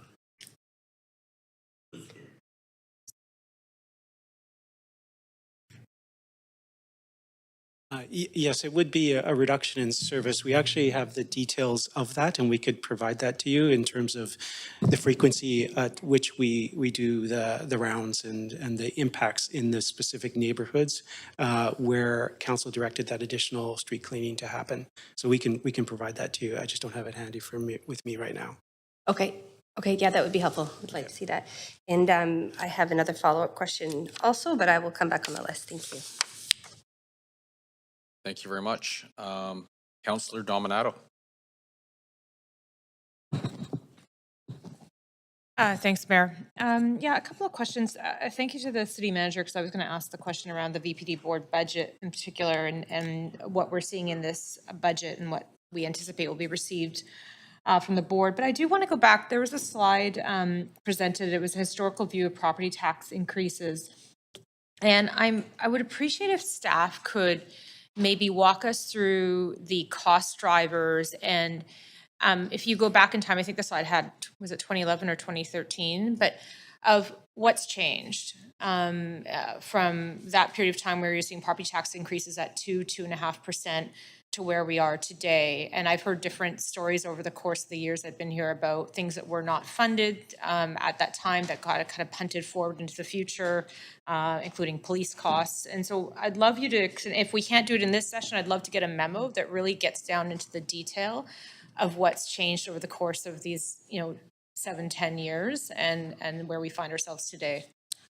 We will, we'll put that in our memo back to you, because then we can give you a more fulsome, but what we know from the work that we did before is, again, the utilities, the increases in Metro have increased, and we've increased, as Lon mentioned, our renewal rate, the percentage, so that's driven from the utility side. In the, post the financial crisis, we held vacancies and we didn't add a lot of staffing. And so in the last few years, both the VPD and the fire department had done operational reviews, and councils had approved additional funding. And again, those are all property tax funded. And then the other one would be the infrastructure renewal, increasing funding for infrastructure renewal. So those would be the large drivers. There is some also around, some additional what we call downloading, but additional services that we have taken on over time. A lot of that impacts capital through housing and childcare, but there's also the impact on operating as well. And I think we had sent out a memo on that. So that was another piece over the last few years. Those would be the big ones, but we can do a more fulsome summary. Yeah, I'd appreciate that. I think it'd be helpful. I think it's helpful to look back to and plan for the future. I have a couple of capital questions I wanted to ask. Actually, yeah, I'll start with the capital questions. One is around bike infrastructure for the 4-year capital plan. Do we have committed funds for the Portside Greenway and the Kent Avenue Greenways from the River District out to the Canby Canada Line Station, as well as Portside through Powell? Yes, in terms of bike infrastructure funding, so we are planning to tackle a number of projects. One is Portside Greenway, one is the East Side Crosscut in the south, that's in the eastern side of the city. In the south, we're looking at the Kent Avenue. In downtown, we're looking at Butte Street. And then in addition to that, the Granville Connector is planned. In terms of the projects that we actually it will depend a little bit on how that consultation goes in terms of what form that takes. There's just a lot of uncertainty about the East Side Crosscut and the Portside Greenway in particular, in terms of some big trade-offs that are going to be required to achieve those. And so that will depend a little bit on the public consultation. Okay, that's helpful, and maybe we could get maybe a memo on that as well. I think probably other councillors would be interested as well. I want to shift into asking about the capital plan in terms of childcare provision. Can you give us a sense of the projected childcare spaces that we'll see through the capital plan? So when we get to 2026, how many spaces we anticipate having in place? And if it has to be a memo, that's fine as well. Councillor, thank you for the question. On the 4-year for the 4-year capital plan, we're projecting spaces approved, budgeted, and construction started, 627 full-day spaces and 20 part-day spaces over the 4 years. And it's a mix of city-led and developer contributed. So 627 full and 20, did you say 20? 20 part day. Part day, okay, thank you. Welcome. And then last question, if I can squeeze it in. Given the topic of Metro Vancouver cost drivers, both infrastructure and utilities, we're part of a metropolitan system, but I'm curious because there is this ongoing pressure of costs, if we looked at what the cost would be if we were trying to undertake those services on our own independently, not as part of Metro Vancouver, because again, it's a rub all the time is these ongoing costs, which again, we have to do, a secondary treatment at Iona by 2030. So I'm just curious what that looks like if we weren't part of that system. Are you thinking if we were to, what could we strip out as far as costs? Identifying the cost that we're paying to Metro? The cost drivers to being a municipality not part of a regional system, what that would look like. I figure my guesses would be more, but If I could try to answer that, the regional system looks after a different part of the system. And so on the water side, they manage the drinking water reservoirs and the water mains that serve our system, and they connect to it. And then on the sewer side, they run all of the sewer trunks across our entire city, and then the sewer treatment plants themselves. So it is a completely separate part of the system, even though they're connected. And essentially, if they're like water, we're buying service and We're at time. That's charging our. correct. Yeah. Yeah. Okay, thank you. Sorry about that. Councillor Meisner? Yeah, thank you, Mayor. Patrice, this is kind of building off Councillor Dominato's question around property tax increases in the early 2010s. You mentioned that a review was done at that time to help limit those property tax increases to around 2.25%. Just wondering what that looked like, the review process. It looked at a number of different things. One, it looked at sort of a bit of the core services to say, are there things that we're doing that we could stop doing? So that was one of our opportunities because we asked all departments to hold vacancies, including public safety. So looked at sort of reducing things that we could reduce. One of the bigger items that we did was a shared services review. So we actually centralized a lot of a fairly significant organizational change to centralize a number of the activities so that they could be done in a more standard way and less costly way because we wouldn't be duplicating resources as much. So we created a number of brought things together into a corporate organization or citywide organization to provide the services. Another big one we did is we centralized our supply chain activities, and that probably drove the largest part of the real savings, like hard dollar savings, in that we started doing more purchasing on a citywide basis and looking at it on a citywide basis than department by department. So that was a big piece. We did a number of automation projects to automate a number of our process areas. So we went through quite a number of projects over a number of years to look at efficiencies, just modernizing our approaches and keeping our costs down. Yeah. Paul, you want to add? Sorry, Patrice, one additional factor that's significant was the labor market. So for many of those years, we were negotiating compensation increases that were less than 2%.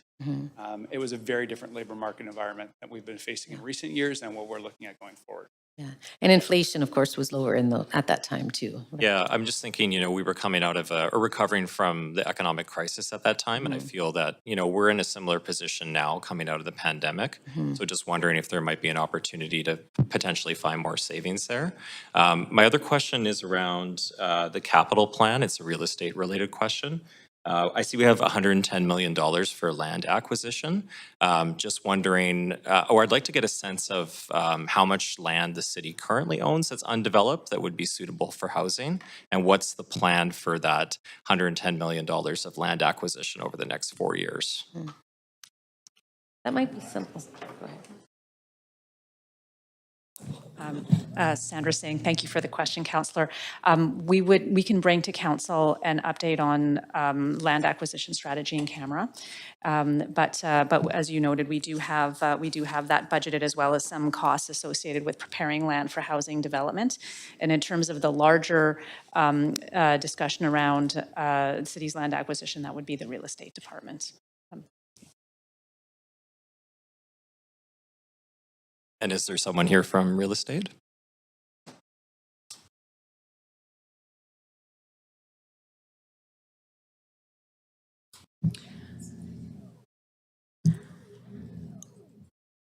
Hi there, Mayor and Council. Thank you so much. It's Armin Emerly, REFM. We can get that information to you, Councillor Meisner. We have a number of land holdings across the city that we're going to be analyzing and bringing forward to Council for discussion. But right now, we've got a number of properties that we're working on, and we'll be working with ACCS as well on any kind of land development. Okay, but the intention is to acquire new sites for additional supportive and social housing. Is that the plan? Yes. Over time. Okay, just flagging it Definitely. because it's $110 million over the next 4 years. So if the city has, I just would like to get a sense of what land What we already reserves- have and then what Exactly, we, yeah, exactly. in the event that we don't necessarily have to purchase. Is that where you're going? Okay. Not necessarily, I mean, I'd need to look at what we already have, but just want to get a sense. And we are getting that forward to you, actually, and that's coming to you shortly. Okay, thank you. Of course. Thank you very much. Councillor Joe? Oh, hi, thanks, Mayor. So I'm going to ask some question, some very specific question based on this detailed budget, because I really like numbers. So, okay, so I'm going to take you to the page B41. Which one? B41. Okay, so this is about operating budget. So I saw the pay-as-you-go funding under water increased by 21%. And also pay-as-you-go funding under the sewer increased by 57%. And again, pay-as-you-go funding for the solid waste increased by 98%. Each of them probably is not big money, but combined together, that's over $2 million increase compared to the previous year budget. So I wonder what's going on there for pay-as-you-go funding.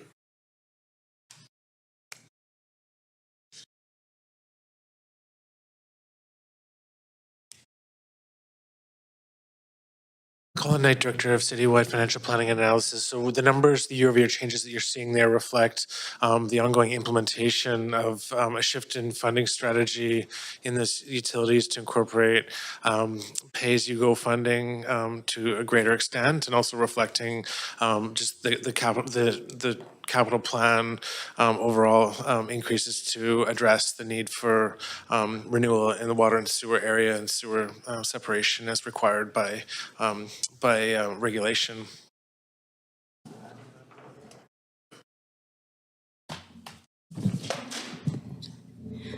This is Grace Chang, Director of Long-Term Financial Strategy. So this is our ongoing, I would say, we have started this over a decade ago. It's part of our debt management strategy. So basically, we want to ramp up the replacement kind of rate. However, we don't want to basically take on way more debt so that we have to keep paying more interest. That's why the increase in the replacement rate, the majority of it is really coming from pay-as-you-go. So that's for the answer to your question. Okay, so in long run, it's going to be generating some cost saving opportunity, I guess, right? Absolutely, in particular this high interest environment. I see. So we won't expect that dramatic increase in the next budget in next year, right? So that's what I'm asking. So Well, we will continue to basically do the pay-as-you-go more in order to kind of ramp up the replacement. However, we are holding the debt portion of it pretty constant, just to make sure that we're not taking on excessive debt, which is at the detriment of the city's credit rating anyways, so. okay, thank you. Yeah, that makes sense.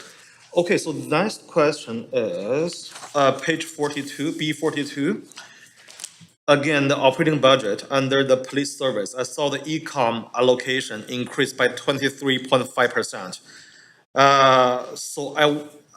Is that because of the 911 calls will be increasing next year, or why 24%? I don't expect the 911 call will be increased by that much year over year, right? Ecom has increased their assessment to the municipalities quite significantly, and that is driven specifically from ecom costs and the transformation that they're going through to address volumes as well. Right? So that's a direct charge to the city. And I can elaborate on that. Thanks, Patrice, and thanks, Councillor. So Ecom right now is encountering very significant service challenges. They're not able to meet service delivery needs, particularly around police dispatch. So they are having to dramatically increase their resources, and then as a result, those levies are flowing to the city. They're also making very significant technology upgrades that are mandated by the federal government around next generation 911 technology. So there are huge pressures at Ecom. And the way that system works is it's the customers of Ecom, the shareholders, that pay those prices. So that's the impact for us. Okay, thank you very much. The next question is going back to page B34. So I saw there's a very significant increase of 25% in insurance premium. So there's a newly fine arts policy. Can you explain to us what is that new policy? Why it result in a big increase in insurance premiums? The majority of the insurance premiums were not related to the policy. It was really the increased costs of the insurance market. So I think, as you know, that was right. We'd gone through the floods in BC, and so the insurance rates had increased quite significantly. We were anticipating that. So one second.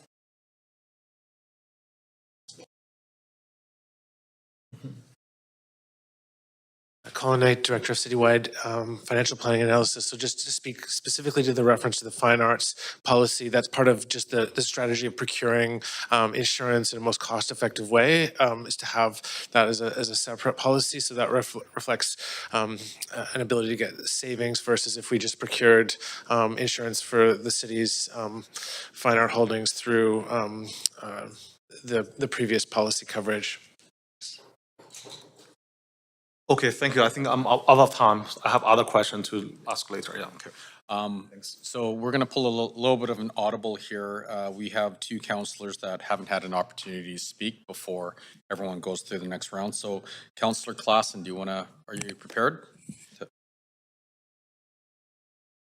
Thank you. Thank you, Mayor. I'm going to focus a little bit on the neighborhood energy utility. I have some questions about it, and I must admit, I don't think we're going to be able to cover them in the next few minutes. I see that we're forecasting, just based upon the slide deck, because there's a lot of different numbers associated with this project, approximately $35 million of costs to the city over the next 4 years, which includes operations and expansions of the program. That number continues beyond the 4 years. In fact, I think there's a 25-year grid that shows the cost continuing to be very high and then eventually ramp down after a few years. What is our current debt load associated with this project?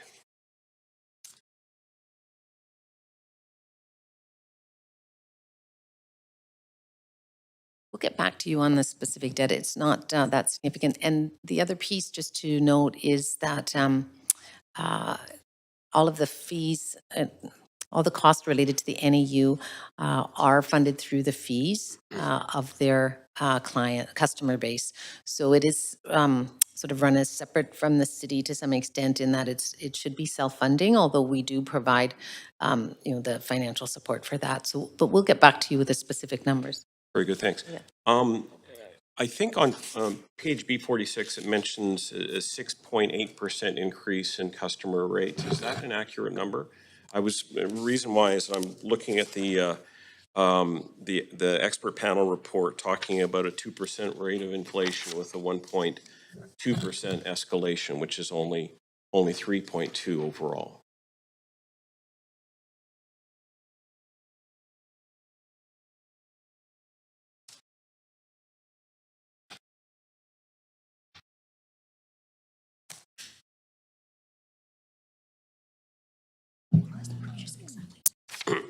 Lon Leclerc, General Manager of Engineering Services. Yeah, there's two components of that increase. There's the 2%, which is the inflationary increase, and then there's the 1.2%, which is the additional increase for the connections. So combined, that's a 3.2% increase for the NEU. And so where does the 6.8% on page B46 come from? Colin Knight, Director of Citywide Financial Planning Analysis. So the 6.8%, for clarity, reflects both the 3.2 rate increase that the General Manager of Engineering Services spoke to, and then the difference is around volume increases. So the combination of the rate increase plus the volume increase leads to the 6.8% growth. So I appreciate that the original plan for this utility was formed in 2006. It's now 2022 going on 2023. Is this a project that we would have tried to do today? Because it seems to me that the accumulated costs associated with it and the risks identified by the expert panel by expanding this program give me some concern that we're going to be carrying a lot of debt on this project for a long time. It's probably a bigger strategy discussion that might make more sense in a separate briefing, if you wanted to add any particular comments, but there is sort of a lot of background behind that and the role that the city's playing with the NEU, and that some of the strategy has changed over time, so it probably would be worth doing a bit of a review for you. And maybe I would just comment a little bit further, is some of the big capital investments were in the system that extracts the heat energy out of our sewer system. And that's the primary support or source of energy for the system. The distribution pipes that we own right now are kind of the essential component of the system, if you needed to think about it. Being in the generation of the energy piece is not something that the city needs to be in. There's certainly some advantages to us being in the distribution system, just for the benefits of connecting all the buildings and requiring them to connect. I actually saw on our the City of Vancouver Twitter feed that we've received some federal grants. There's a reference to a federal grant here. How much is that grant? How much is it intended to continue to cover our current, I would assume, operating costs of this project? Yeah, and the federal grants, the grants that we get for the neighborhood energy utility are actually only available to municipalities. And so if it was a separately funded, privately operated system, I don't know that they would be eligible for those grants, but that does help us make the business case for the project. The most recent one, was it FCM? It was 10 million, or? Yeah, it was around 10 million from FCM to support the system. Thank you. I'm at time. Thank you very much. Just, I'm letting everyone go over a little bit because I know we have 10 minutes. I will be cutting everyone off at 10 minutes if they go a second time, so. Oh, you have to get back in the queue. Doesn't work that way. Councillor Montague? Thank you, Mayor. Previous council approved an allocation of, I believe it was 1% for poison drug crisis, and I'm just wondering where in the budget that is. I can't seem to find where that would be.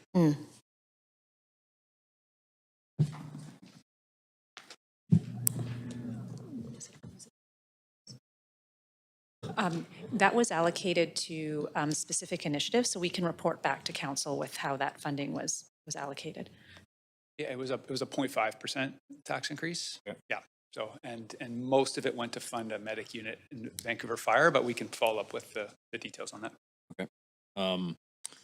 Following up on Councillor Zhao's questions, the 25% increase in the insurance premiums, that too seems a massive increase. Do we have a dollar amount associated to that? We'll get that back to you. Okay. We do have it, yes. Let me see. The on page B45, there's a line item in there, 13% increase, $429,000 increase. Thank you. Engagement?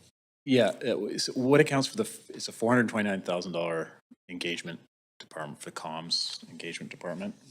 Yes, we can explain that one. Yeah, that would be great. Thank you.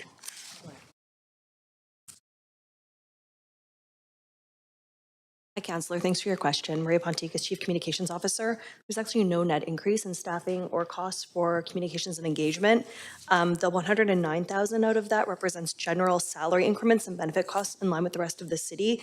The remaining 320,000 you're seeing there represents a change in how the finance department is presenting interdepartmental transfers of funds. So that does not present any change. It's actually a net zero. So it's just how it's presented. And if you wanted to see the balance sheet of how that works out, Colin's team could provide you a summary of that. Okay.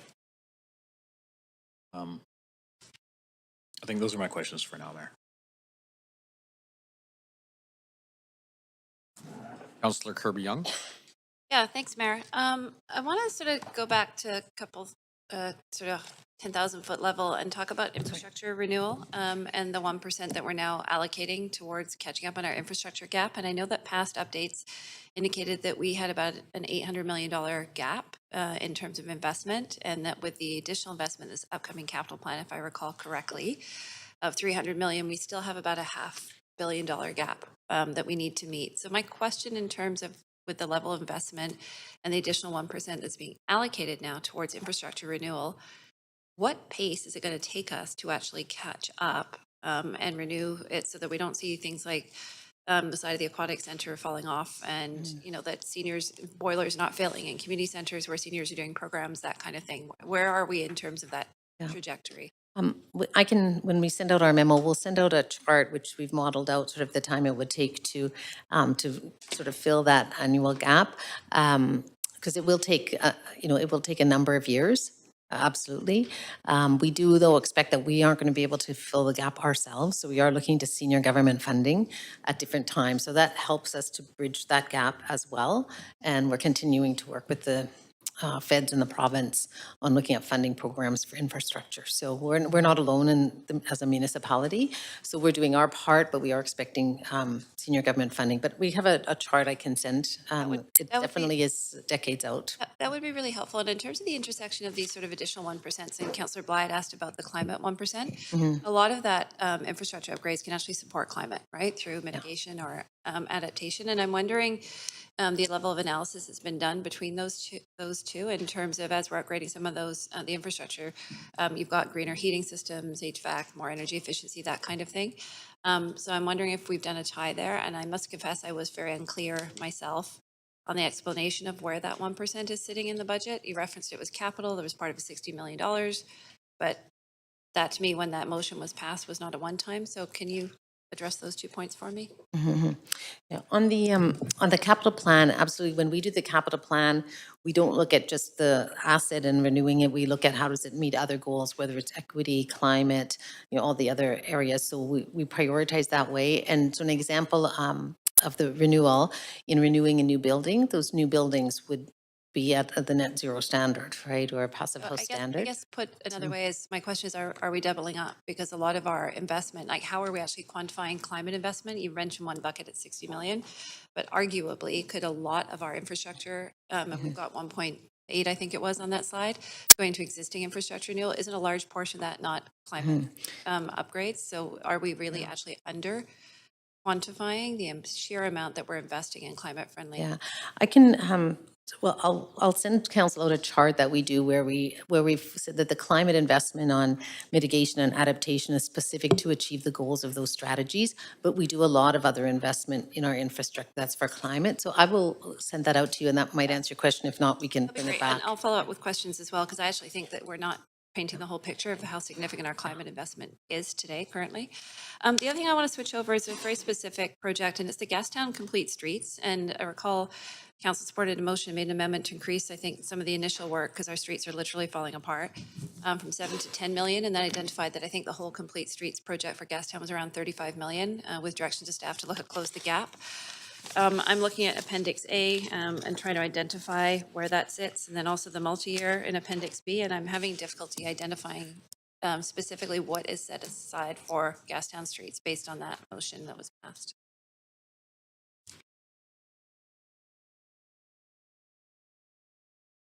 Yes, the last council directed us to increase the funding towards Gastown Streets, but also another one was the increased number of pedestrian signals and crossings as well.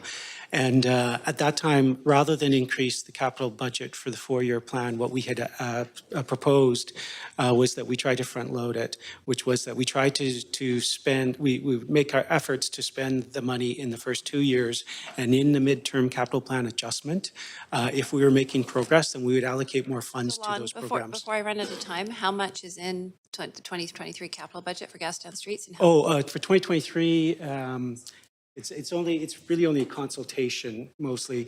On Gastown, we're focusing on the repair of the street cuts. What's it there?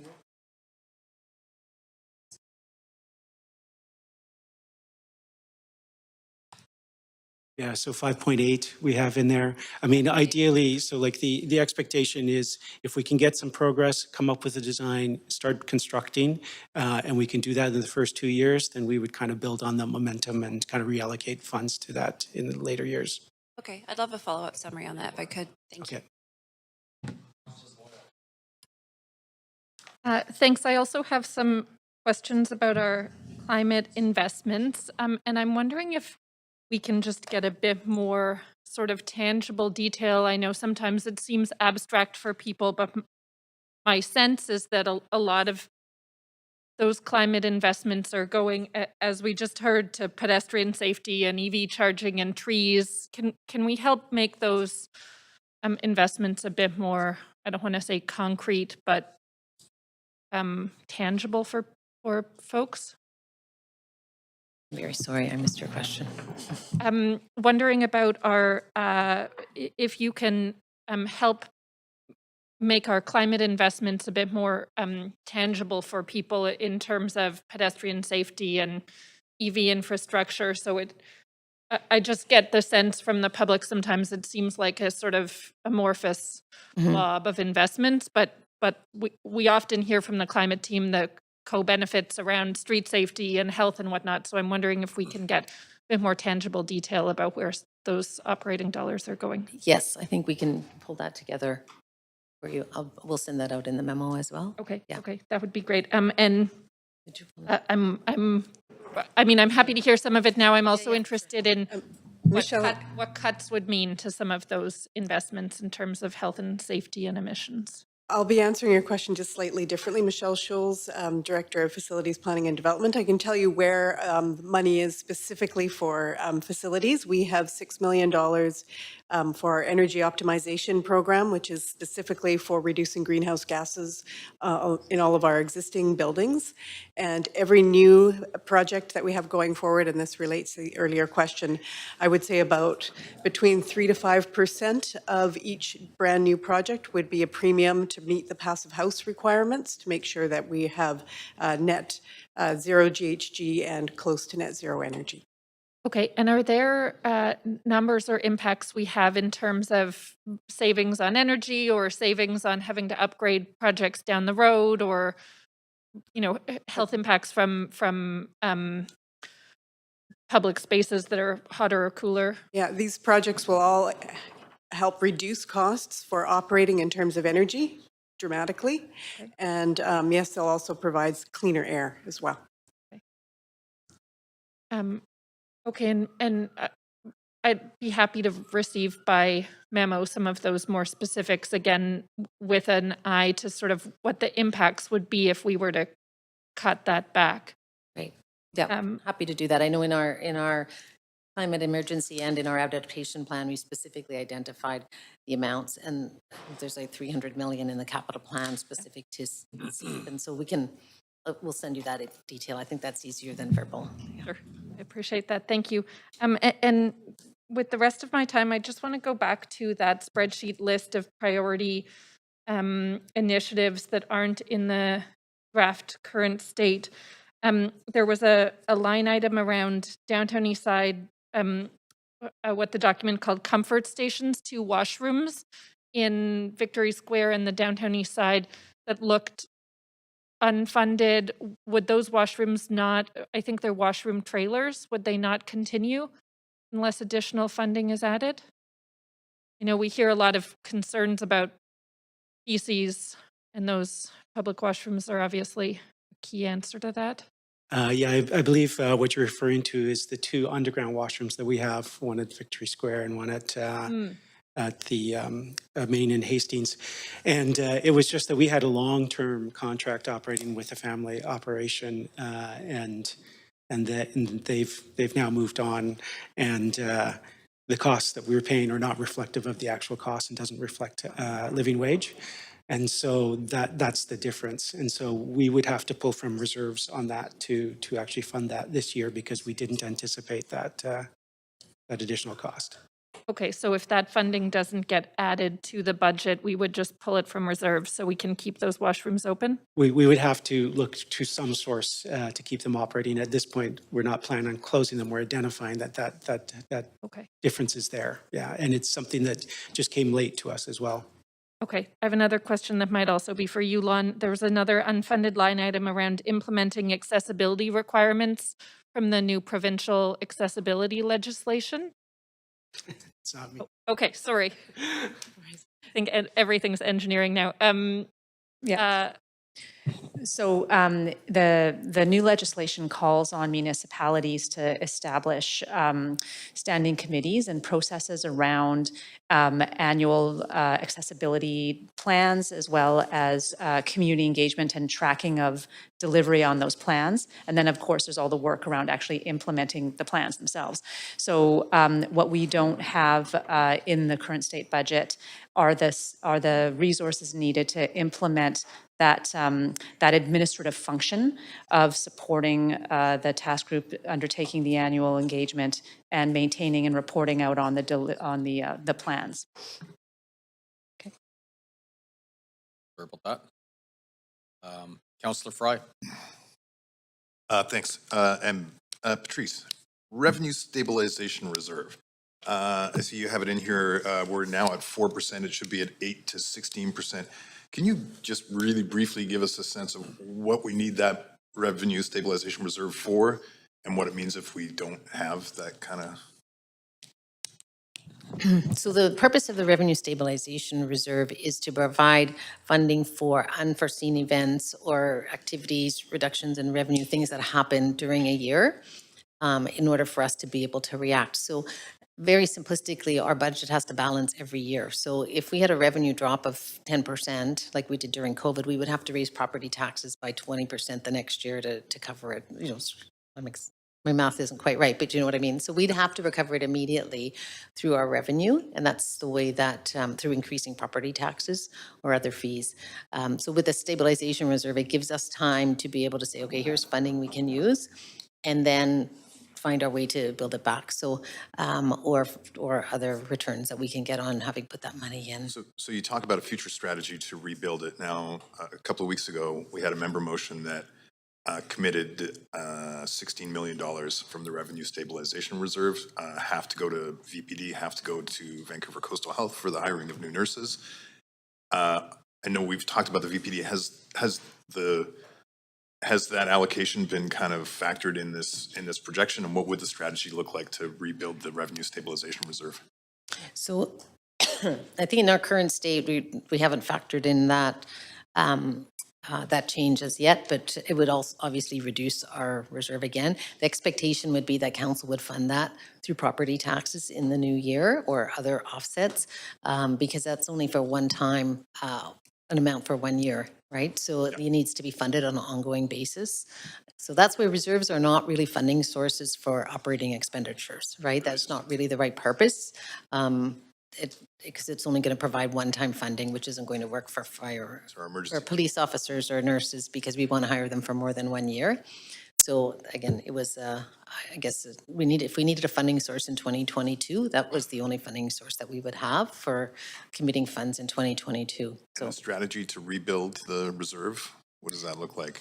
So, and that was, again, a driver. If we looked at our 5-year plan, the team added 1% per year of property tax to rebuild it.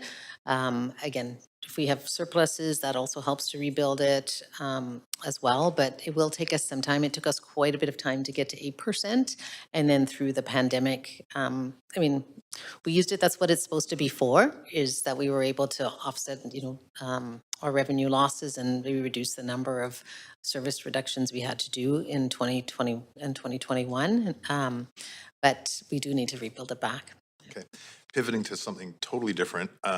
Last month at Metro, the water DCC changed quite radically from a 90% municipal assist to a 50% municipal assist, which, by way of example, means the difference from a fee for water hookup of about $850 for an apartment to $4,261 for an apartment. Is this factored into some of this? Obviously, it's fairly recent, but what is it? I know there was no financial testing for this decision at Metro. Do we know what it's going to look like for RDCL, DCC kind of factors? Yeah, I think the biggest challenge with Metro's adjusting their DCCs is there's only so much room in a development for development charges, right? And so if Metro increases theirs, then there's may not be enough room for us to increase it to recover all of our development costs. So having it in a uncoordinated fashion is really challenging. And so given that they've increased theirs, it may impact some of the developments that Vancouver is seeing if people say, well, I can't afford to pay both of those. And may delay their developments, things like that. So that's the potentially a challenge. revenue decline or a slow Slow down yeah. in some types of development. And so we haven't factored this into No. any of this outlook. Okay. No, it is a risk. Okay. In the way that went about. It's helpful. Thank you. Thank you very much. Councillor Carr. Great, thanks. I left you with a question. So that was summarizing the projects over 4 years and for 2023 that mitigate the climate change. And if you don't have that list now, reporting back on that, I would appreciate.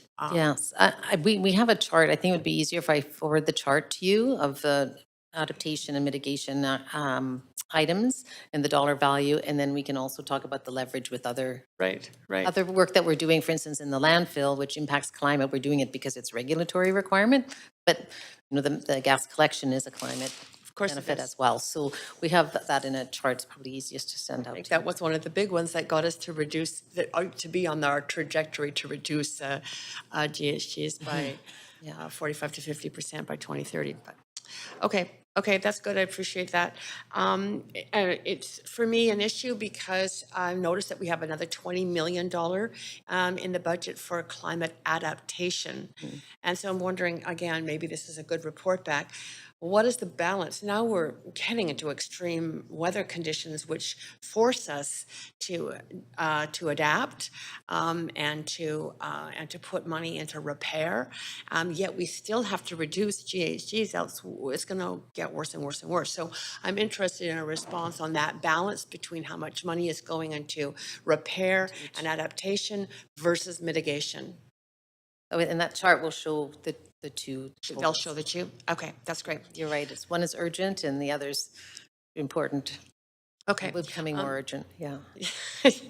They are both urgent, really, but thank you. I just think it's good for us to know that balance. I follow up to Councillor Boyle on the energy retrofit of public buildings. One of the answers is to that it reduces operating costs, plus gets us cleaner air. What about cooling?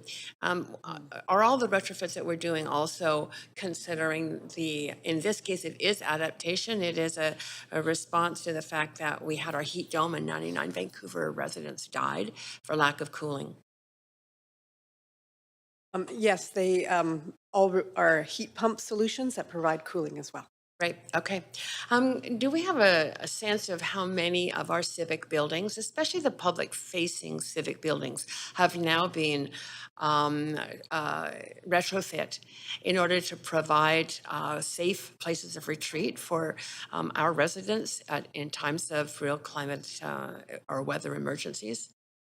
Get back to you on that one. We've done a lot of work there, yes. That's good. It's good to know. I'd really be interested also in the distribution. In other words, if people throughout the city have access. I know we're well on the way with our branch libraries, but I don't have a good sense of the whole thing. Okay, that's great. Film industry, power kiosk network. You know that this was my motion like 4 years ago or 3 years ago now. And I note that we only have $800,000 in the budget, and that's in our 4-year budget and none in 2023. Maybe you can explain what the issue is around that, and particularly because the film industry was willing to actually put money into it by paying rental fees on the space where they did offshoot filming.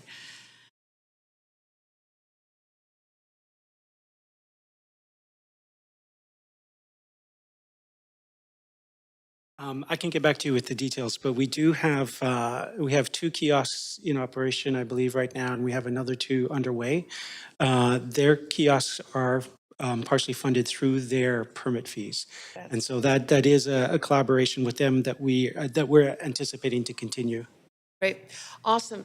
Maybe when you get back to me on that, also, I have heard that there's a real kind of sticking point around BC Hydro and their ability to provide us with the sufficient power to enable those power drops, which are not only useful for the film industry, but for all our community events as well, like the neighborhood festivals and that kind of thing. So I'd appreciate some sort of update. I can look into that. Awesome. That would be great. Thank you. I'm going to run out of time for my questions, Mayor, so I will send the ones I don't get to in. And I just think I might end with the question around active transportation. I noticed that the connections to schools, pedestrian curb ramps, don't have any money in the 2023 budget for that. This is page C32. The good news is that the last council directed us to eliminate the backlog of curb ramps that we had as requests to convert to ramps. So that was about 688 curb ramps approximately. So now we have about 141 outstanding requests. We do feel that we'll be able to kind of keep up with the pace of requests now that we've been able to get through the backlog. 688, that's great. Yeah, still have another 2,600 to go. Thanks. Councillor Bly. Thanks very much, Mayor. Just turning to page B80, referring to the capital budget, what is the total number of daycare spaces being planned in the capital plan to the end of the 4 years, basically? The four-year capital plan projects 627 full-day spaces and 20 part-day spaces over the 4 years. And that's a mix of developer contributed and city-led spaces. All of them? Yeah, so there's about 253 developer contributed spaces and 20 part-day, those are full-day and part-day, and then 374 city-led spaces. Okay. Okay. Thank you very much. Turning to B38 regarding park board budgeting, just noting that there is reference to the Stanley Park train revenues. And I'm just wondering, obviously given the recent media reports and the state of the Stanley Park train, how we can be forecasting revenues if it's not currently running, and if we are planning on fixing it, what's the cost there?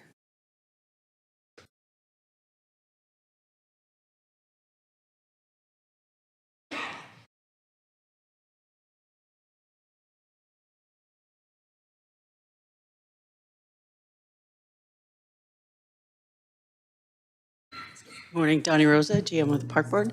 The assumption at the time was that we would have the train repaired, that we had a train whisperer coming in to address that. So we were trying to mitigate the risks. So can you just clarify what that means?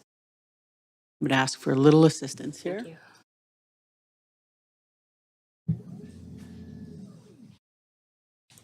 Hi, Natalie Freilich, Director of Financial Planning and Analysis for the Park Board. The assumption at the time of the budget was that we were going to be able to repair some of the trains. So at that time, in this current state budget, we were assuming that only 2 trains would be running for the special events. Okay, when was this budgeting done for Park Board? This was done in September. Okay, and so now what's this current state of the plan? As of right now, the trains are not in operation, is my understanding.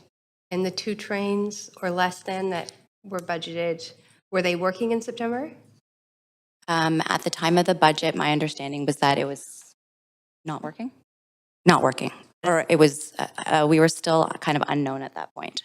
Okay, so there was a plan in September to potentially repair in order to have revenue for the next year's budget, 2023. And now the plan?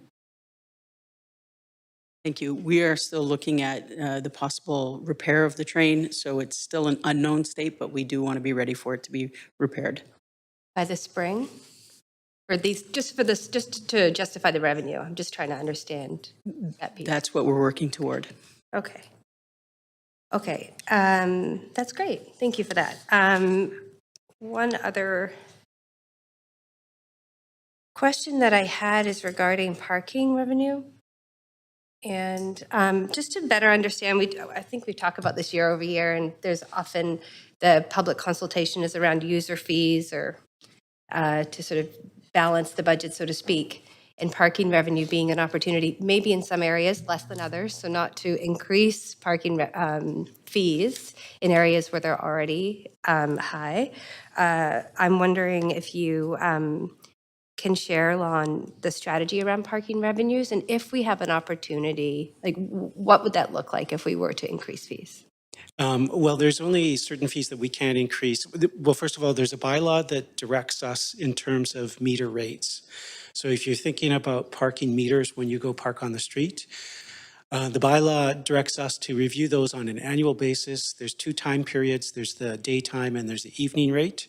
And we survey all the block faces in the city where we have meters. And if the block is on general less than 60% occupied, we actually drop the rate by $1 an hour. And if it's over 85% occupied, we increase the rate by $1 an hour. This way we kind of manage turnover such that there's always about 1 or 2 parking spaces per block on every block in the city. So that results in some pretty widely different rates. So up as high as $10 an hour and as low as $1 an hour across our city. Those rates are not too much of our ability to change because they're so market driven. And when the demand arrives, we can arrive with parking meters or pay parking, which actually helps manage the amount of parking on the street and frees it up. So that's why I'm talking about new areas like the Broadway corridor where we're seeing new demand occur that we can introduce meters. The ones that we can just increase arbitrarily are actually parking permit fees, or like residential parking permits. So originally when they were created at the city, they were set at a revenue neutral. So it kind of costs the administration of the system. We realized that that wasn't effective where the demand for permit parking is very high, such as in the West End. So we actually dramatically increased the rate of a permit in the West End to bring down the sales and free up parking for people. And so there's other areas in the city where we're in this capital or this budget, we have a 10% increase in areas where we think that we're kind of overselling the permits and they could use an increase. Those could probably go up by 20%. So that's just an arbitrary number. Okay, And we're that's over helpful. time. Thank you, Mayor. Sorry about that. I'll be really quick. I'm just trying to get a sense for how much control we actually have over our own budget. And so, we have things that we don't control. We have things that in theory we control, but we really don't. And then we have the controllables. So do you have some sense what that breakdown would be on a percentage basis? And by that, I mean, we have metro, we have school taxes, we have utilities, we have costs that are downloaded. Those are not controllables, I guess. Investments in infrastructure, in theory, they're controllable, but not really because we create a big bomb for us at the end. And then there's everything else. Do we know what that mix is, roughly? We can give you a better calculation, but on property tax, it's 50% city and 50% others, plus or minus a few percent. And then within the property tax, about 40% is public safety. Within the property tax, probably about 40% of that is public safety, fire, and police. So police needs to be a discussion between the city and police. They obviously have the ability to go to the province if the city isn't funding to the level that they're looking for. So that's usually a collaborative process that we go through for them to also understand the city's financial position. Fire is more within the city's control, but again, on most of the public safety, there's required minimum staffing levels for the service, et cetera. So that is sort of the barriers around the service, adjusting services there. So then you've got your capital and your other ones is probably about another 20%. So there's then you get into parks, ACCS, new services, those areas. I know we're not going to solve it today, but is there, would you be able to put together a little note? Yes, that just shows absolutely. us, like very simplistically, just so we get a feel for what we're working with here.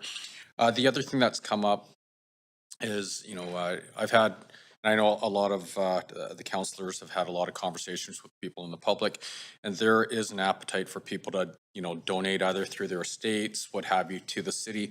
And what we've also heard is some of those donations are getting rejected. Is there an aversion from the city from accepting donations to fund these, like the train, for example, or other, community centers? The city can accept donations. We can provide tax receipts for donations. I think the consideration that we would have is if someone donates a fixed item, all the operating costs then have to be provided by the city. So we would need to have the funding to be able to operate it. So often people, where donations tend to be the capital asset, but very few people donate operating dollars. And that's really what we need in order to reduce, the property tax, et cetera. So that's the challenge. Great. Okay, thank you. Yeah. Councillor Meisner. Thank you, Mayor. Patrice, I noticed in the highlight presentation, the first presentation that you showed, on page 31, it mentions $1 million in 2023 and $6 million over the next 4 years for EV charging infrastructure for non-city buildings. So I'm just wondering what type of buildings that would be. Like if they're not city buildings, what are we funding? Yeah, that is part of our climate emergency action plan to provide fund EV charging outside of city properties.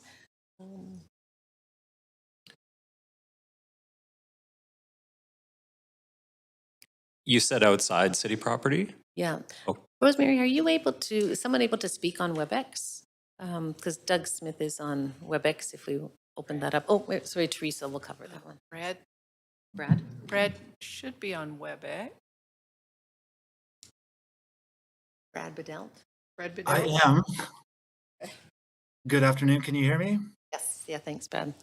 You want to Great, introduce thank you. yourself? Mayor and Council, this money is for public buildings, it's for rental buildings. So we're working with BC Hydro on a program to support EV charging in rental buildings to enable those renters to have access to charging. So that's primarily what this funding is for, if that helps. Okay, so is it an incentive for developers of rental buildings to put in EV charging stations? Is that correct?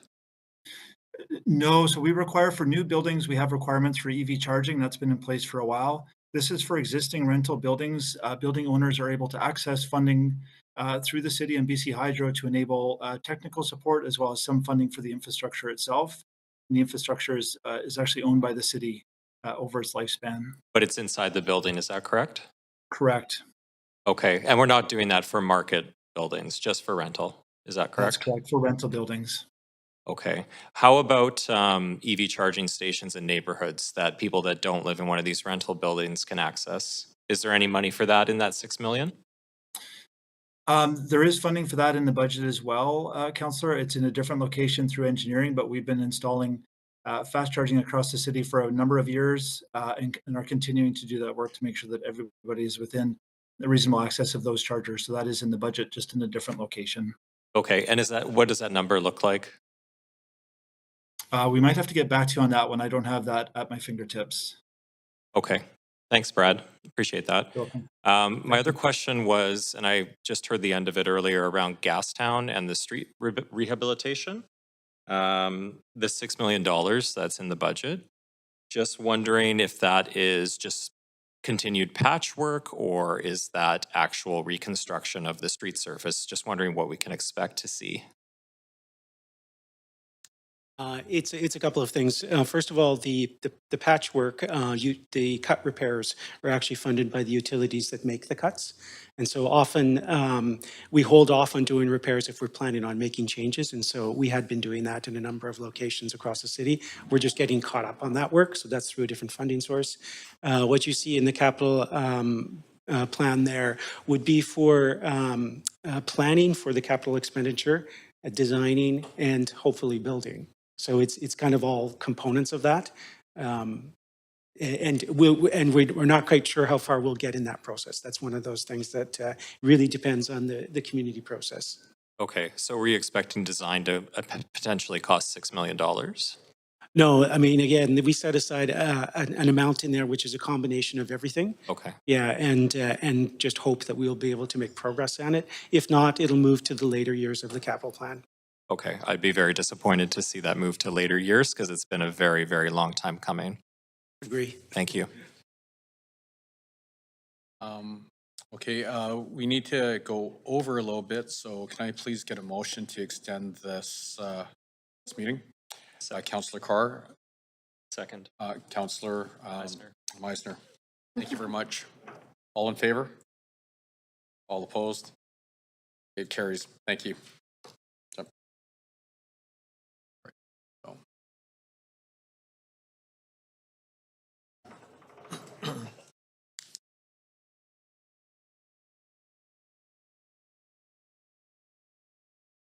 Great.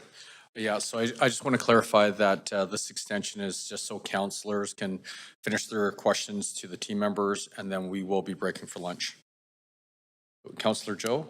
Okay, thanks, Mayor. So I got a follow-up question to Councillor Bly's parking question. So I think based on this document, it says parking bring up 4% of our revenue. So that translates to about $80 million per year.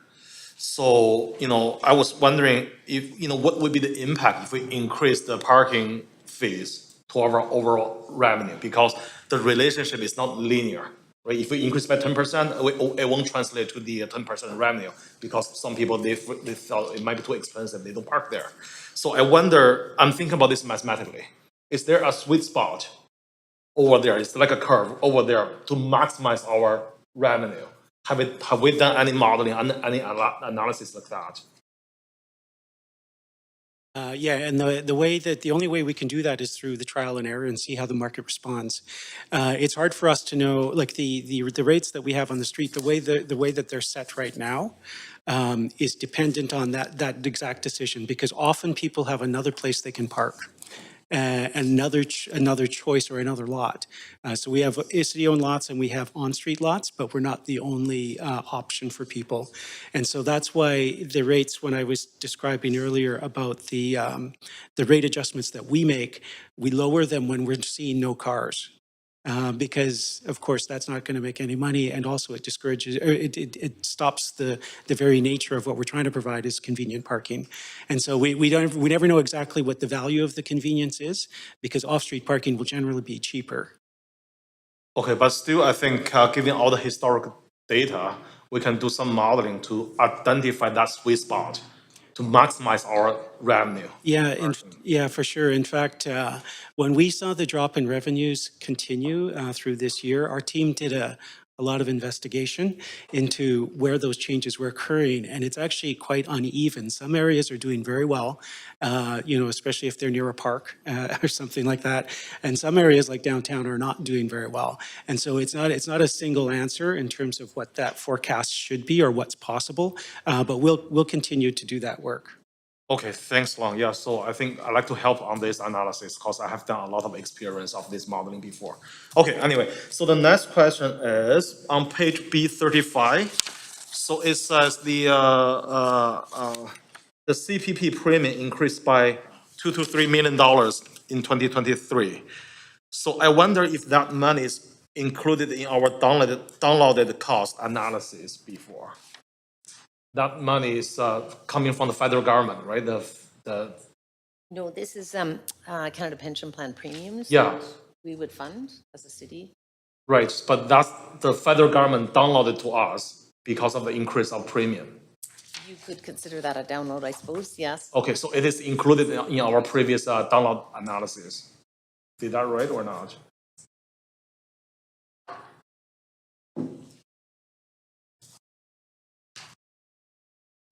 Colin Knight, Director of Citywide Financial Planning Analysis. So the in the previous memo that was shared with you, the Canadian Pension Plan contribution increases, which happen every year to some extent, but it's been phased over a multi-year period. We did not itemize that as a specific line item that we're highlighting and downloading. I see the argument, it is a cost that the city bears that is imposed by the federal government. So we can look at adding that, but that wasn't one that we specifically highlighted.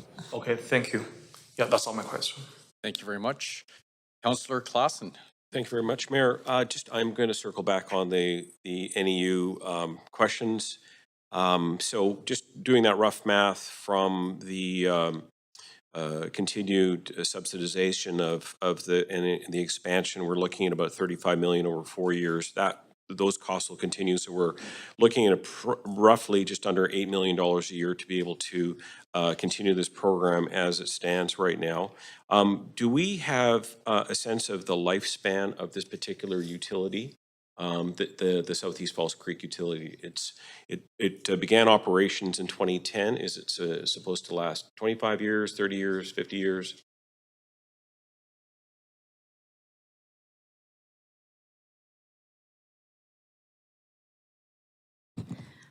Grace Chang, Director of Long-Term Financial Strategy.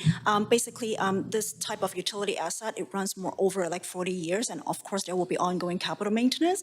However, when you see the trajectory of basically increasing capital investment, and also you can see like the curve, like, when we're collecting revenue, we actually follow the standard, I would say, utility levelized model, like BC Hydro or other regulated utility, to make sure that when we incur the capital investment over time, over 25 years to 30 years, we can recover all our capital investment, as well as having a kind of quasi-regulated return on our investment as well. So we follow those commercial utility model as well. Notice that the service area was expanded in 2018 to include the Falls Creek Plateau and Hampton. Are other utilities available to building operators such as the New St. Paul's in that area? Lon, do you want to talk about it? I think one of the key strategy basically is that every single time when the utility need to consider expansion, we will do the expansion test only if and when there's enough utility load before we will consider expanding. But Yeah, in fact, a new heat pump is being installed into the utility right now, which increases its capacity. Ultimately, the more buildings that are connected to the system, the more energy efficient it becomes. It also is, because it's a heat energy, it can actually supply or accept heat, which is also different, so that it does mean that some of our customers are actually contributing to the heat and actually make some money, and other customers are using the heat and they're actually going to pay for it. But the more that we connect, generally the more efficient it becomes. They generally have the choice of connecting to other services, but if the city owns the utility, we can require it if we wanted to as an environmental objective, because it's a low carbon source. Thank you. There are other district energy facilities in the immediate area. Does the city have plans to either build or perhaps purchase other NEUs? No. In fact, there's the River District Energy System down on the Fraser River. In the downtown, there's a steam heat system, which has 200 office buildings connected to it. That's a private operation. There's no interest in our part to do any more. In fact, the only reason I believe that the city started in that endeavor was actually related to creating the most sustainable community in the world, which was in advance of the Olympics. Thanks very much. Is this expected at some point to provide a return on investment, and would the city get that return? yes, this is correct. When we first started setting up this utility, one of the key element or guiding principle is that if and when the council of the day choose to dissolve it for whatever reason, we always want to kind of follow the commercial utility model, so that if someone is interested in buying, there will be no fluctuation in rates, because we're not subsidizing the ratepayers. We're just purely follow the commercial model. So that was the intent anyways. Very good. And just want to kind of add a little bit to your last question about potential kind of like optimization or whatever opportunities with other district energies. I think constantly when we look at expansion, we also look at, should we be expanding just kind of like investing in the pipes versus kind of buying energy produced by other clean energy companies. So we don't always need to increase our investment in the energy production side of things. Maybe we can focus more on the distribution side of things. So we always consider those opportunities. I'm at time, and I know that we'll probably get a further briefing on this a little bit later on. Clearly we're trying to balance the necessity of making sure that we reduce our carbon emissions with this financial sustainability. So that's the direction of my questions. Thank you very much. Great. Well, thank you very much. Now that everyone's gone through this, why don't we break for lunch and come back at 1:20? Is that okay? Awesome. Great. Thank you, everyone.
Started?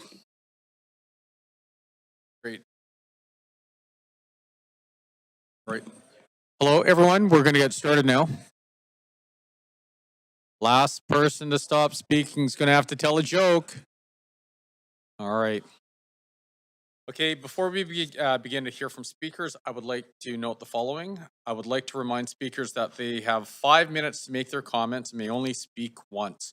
Council members may ask questions of speakers for up to 3 minutes following their presentation. However, speakers are under no obligation to respond. For our speakers, after their comments, council may or may not have any clarifying questions for you. The public is encouraged to listen to the proceedings via the city's website or YouTube link and to follow along at Twitter at Van City Clerk for updates on the progress of the meeting. Any comments on the agenda item, can be sent to council using the web form on the city's website. The link to that form will be tweeted out on at Van City Clerk. Following the last speaker on the speakers list, we will go back to the others over the speakers list, calling those who missed their turn and give them the opportunity to speak. I will also ask if speakers are residents of Vancouver, if it is not noted on the speakers list. I want to remind council, speakers, and observers to be respectful as we hear comments on the agenda items. Vancouver's procedure bylaw prohibits council members from the use of words, tone, manner of speaking, or gestures that express a negative view of the character of any person or groups of people. Members of the public are expected to not engage in improper conduct, which includes the use of expressions that promote hatred or are defamatory. The creation of a safe and inclusive environment for the public, team members, and council to participate is all of our responsibility. Members of council may call a point of order if language used by another councillor during a meeting is not respectful. As chair, I will ask the speaker to modify their speech to ensure that they're using a respectful language. We will now begin with speaker number 1 on the public bodies and union representatives section of the speakers list. Kevin Lowe, he was the chair of the Vancouver Public Library Board.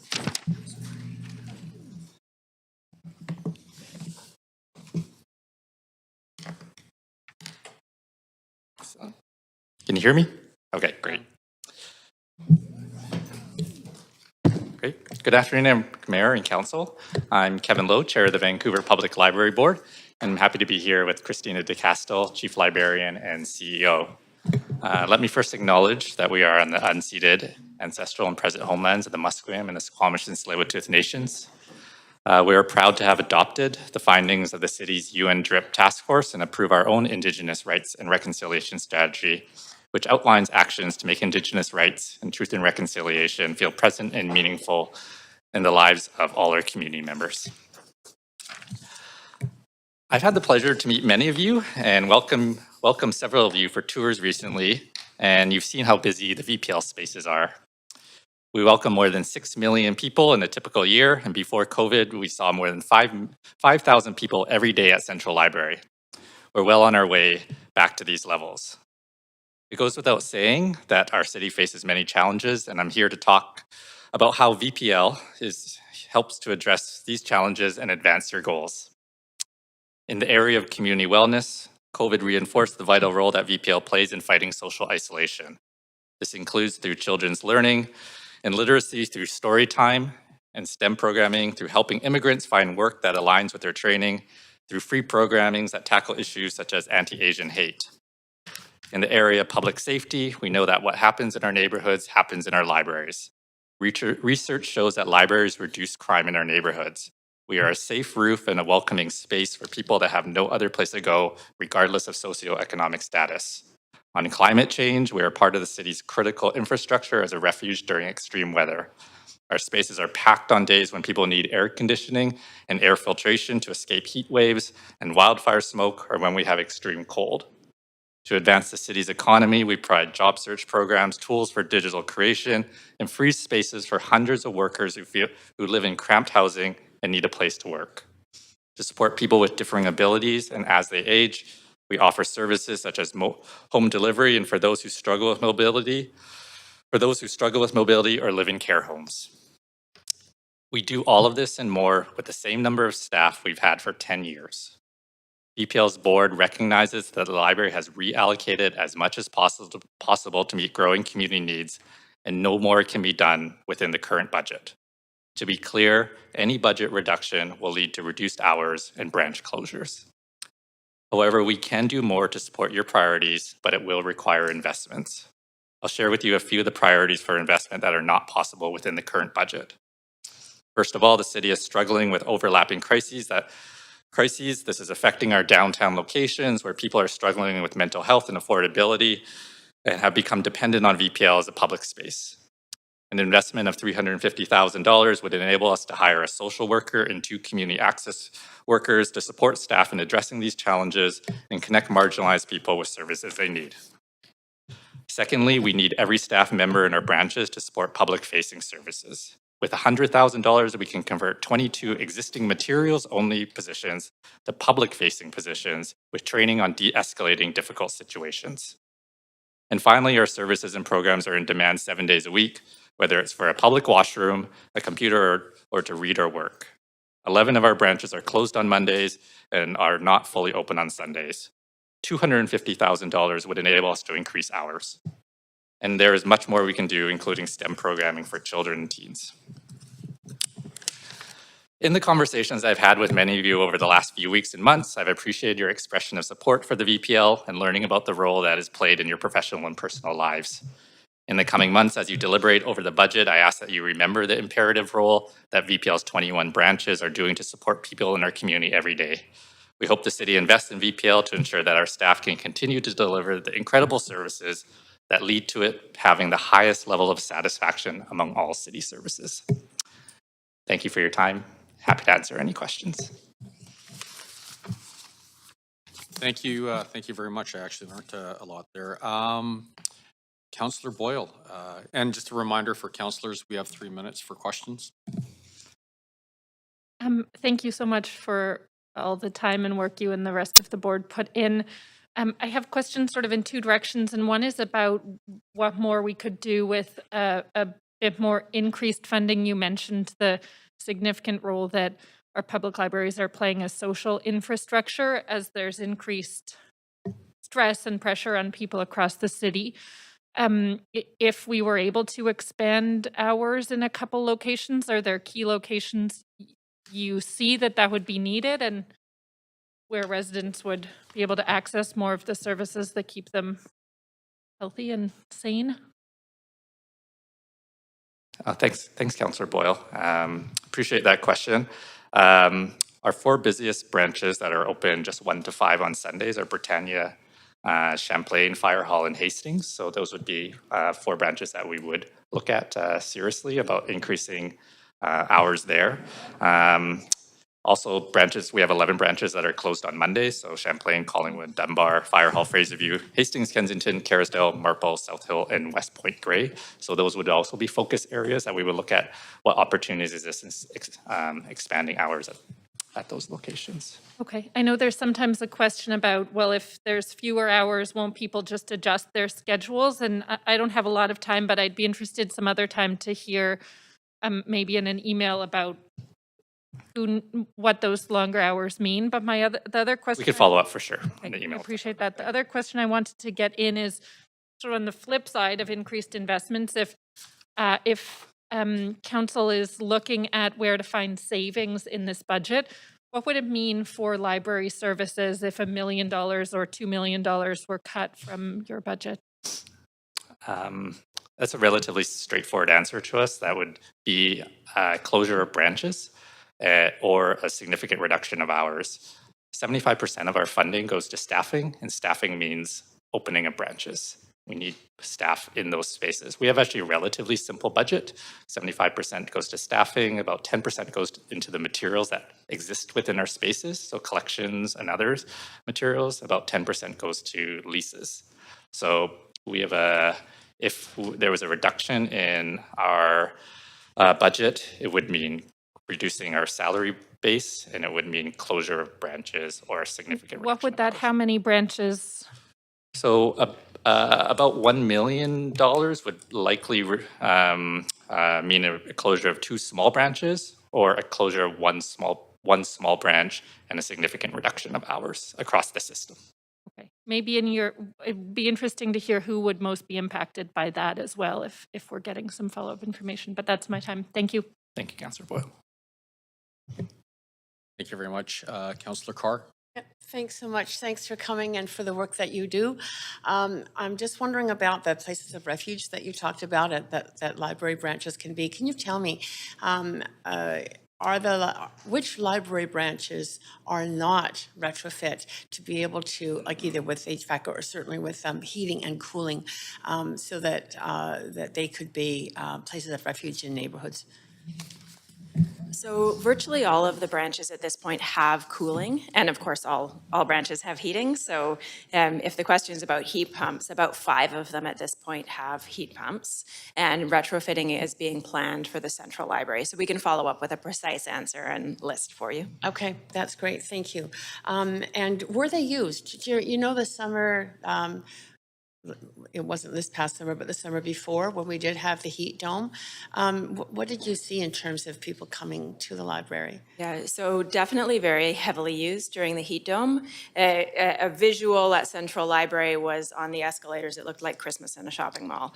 And the branch where we saw the largest impact was the Renfrew neighborhood. So the southeast of the city, where I think you'll have heard general less infrastructure.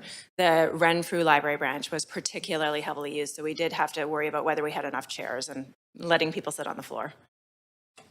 And I would just add, Councillor Carr, that as you're aware, many of our branches are relatively small and older. So we would love to house more people during many of these COVID events, but our capital limits us in some areas. I appreciate that, Kevin. I just want to follow up on another comment that you made.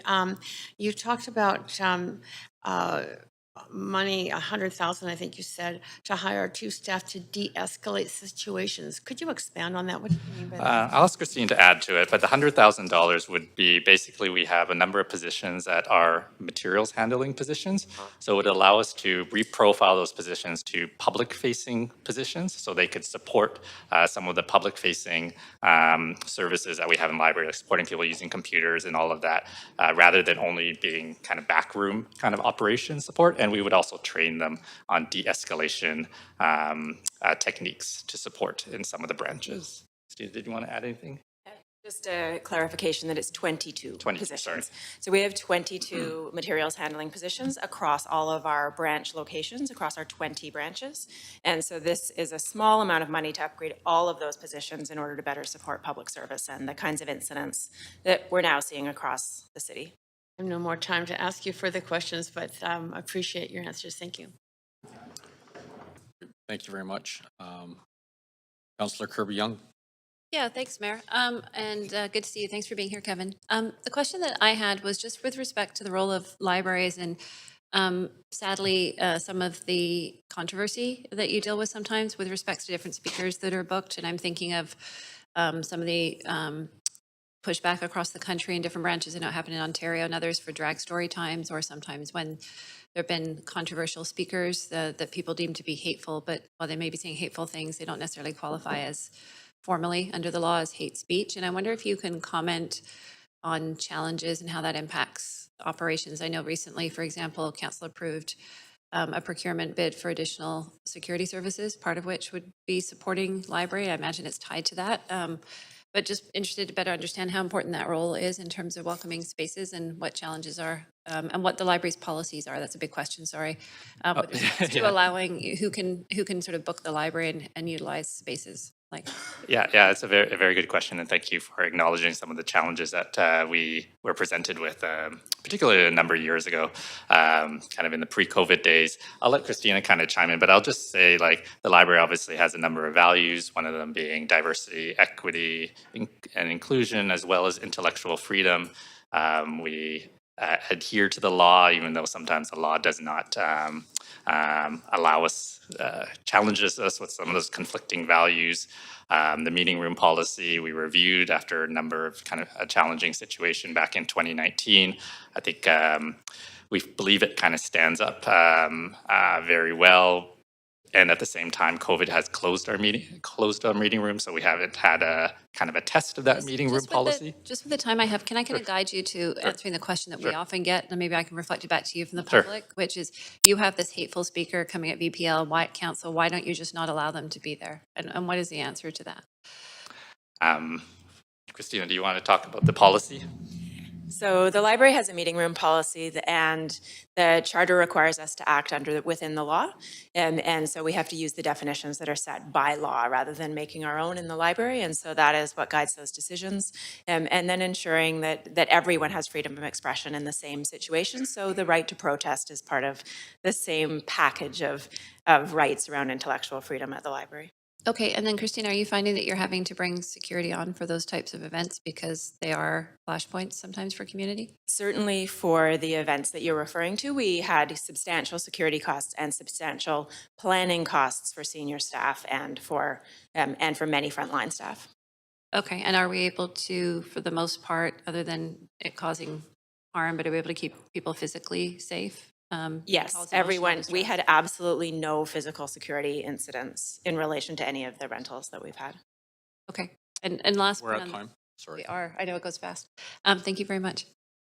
Sorry about that. Councillor Meisner. Thanks for coming in, Kevin and Christina. It's nice to see you.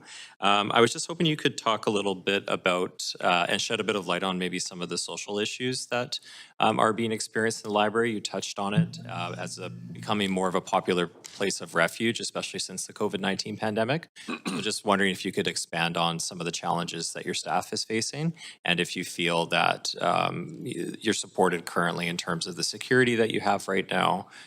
If you could expand on that, please. Sure. Thanks, Councillor Meiser. I'll also let Christina jump in there, but I'll just kind of start by saying I think what you're hearing from the downtown businesses is happening in public libraries as well. We are a free public space, so we obviously don't say no to anyone coming into our spaces. But within the downtown branches, that's about 33% of our visits across the system, but about 76% of our incidents, security incidents, so people struggling with mental health and addiction. And, there are some verbal and physical threats to our staff, security team, and other library patrons. So the ask on having a social worker and 2 community access workers is to support both staff as well as ability to make connections for some of those people into social services to help kind of move through some of those challenging situations. And right now, there really isn't a specific role that makes those connections? No, right now there's not a specific role. Part of the ask we learned from the Toronto Public Library System, who has a similar role like this, and it's been successful within their system. Great, thank you.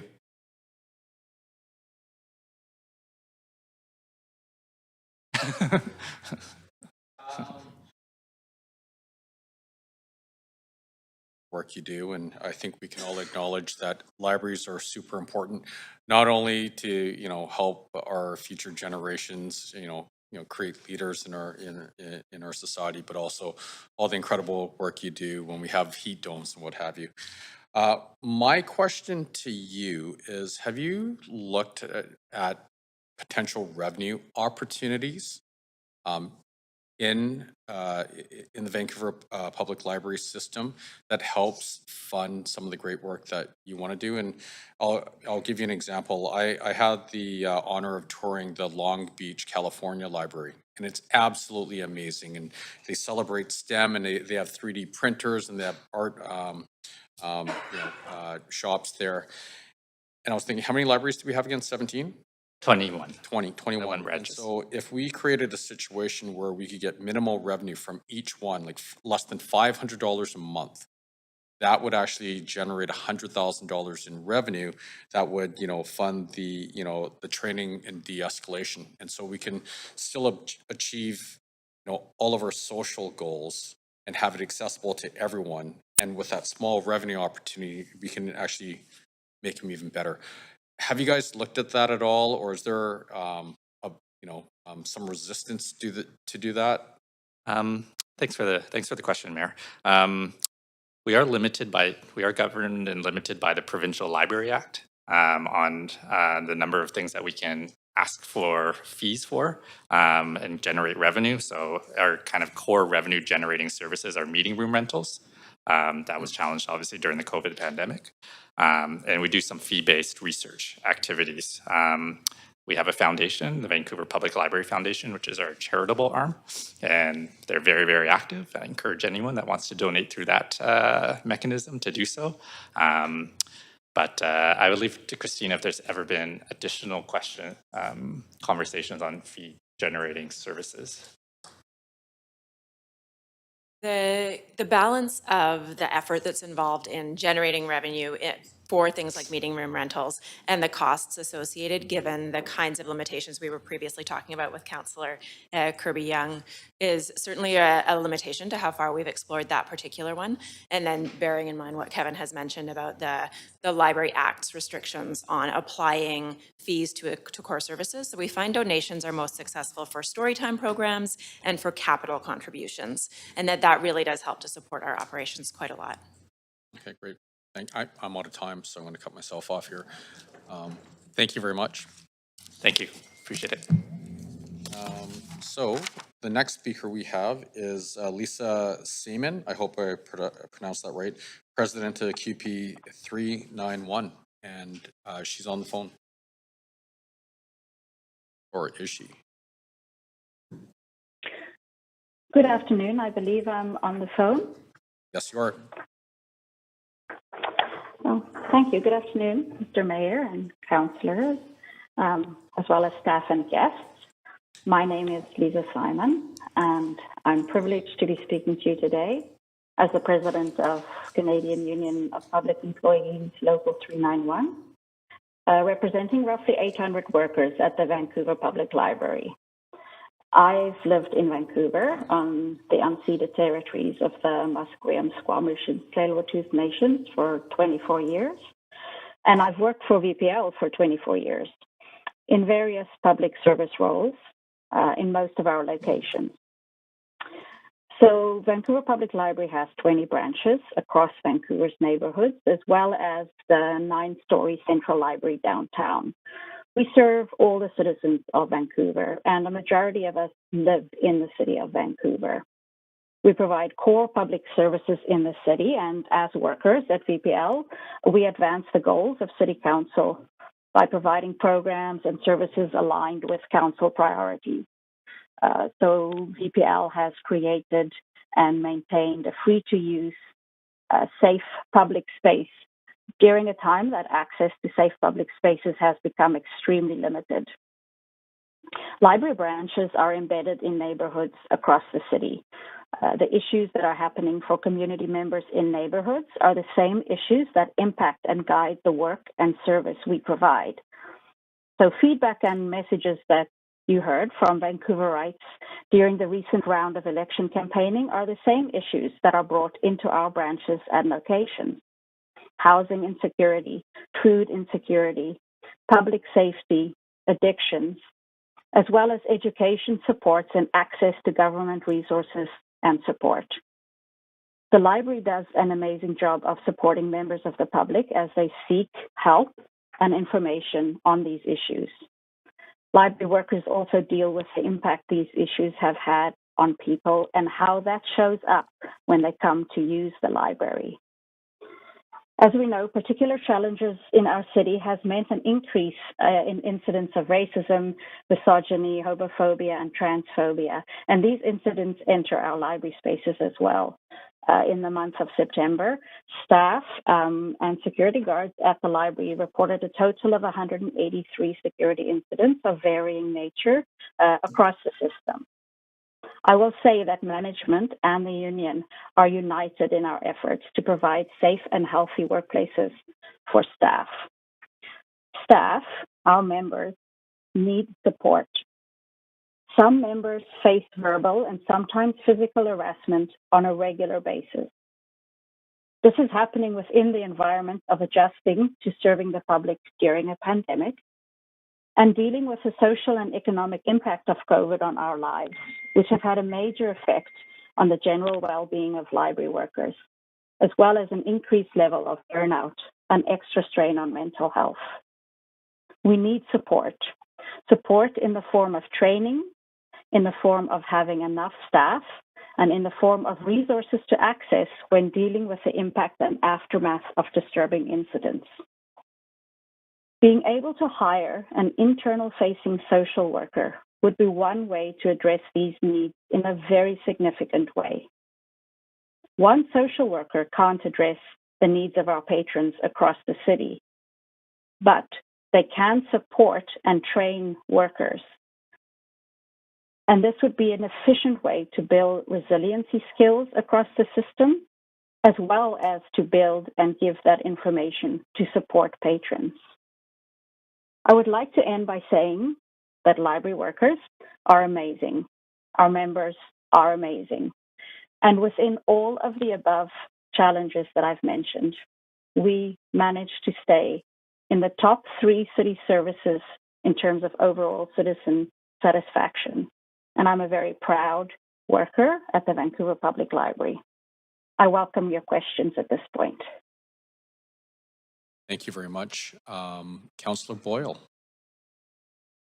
Thanks so much. I just was really moved hearing the impacts on your workers of increasing stress and pressure and whatnot. I'm wondering if you can say a bit more about the increased workload that library workers have already taken on, as I know over the last 4 years and really over the last decade, the library has accomplished a lot more without its budget really growing. And so I'm wondering if you can say a bit more about how much the workload of your members is already increasing to get more done on a limited budget. Thank you for that question, Councillor Boyle. Yes, so general workload increases as more people use our spaces, but also within the environment where other social services are often cut or downgraded. So, so the library steps in often to fill some gaps. So we will have people using the library to apply for EI. We will have people being sent to the library from government services to apply for housing and apply for other resources. So we have an increase of work that's coming our way, work that's not just related to the materials we provide for our patrons, and work that's not just related to the amazing programming we're already offering. It's work that often is no longer being supported or provided in other areas of government. And so the same with just providing the space. So just providing public space increases our workload in that we are balancing different members of the public using the space. We are balancing, as I mentioned before, issues and around addiction, around people using the library in various states of needing support. So even if there is not necessarily an increase in the use of physical material, there is an increase in the workload that our members are facing. I hope that answers the question somewhat. Very, very, very helpful. Thank you so much. Thank you very much. Councillor Claassen. Hello, Eliza. It's Councillor Mike Klassen here. Thank you very much for your presentation, your ideas, and thank you to all of your members.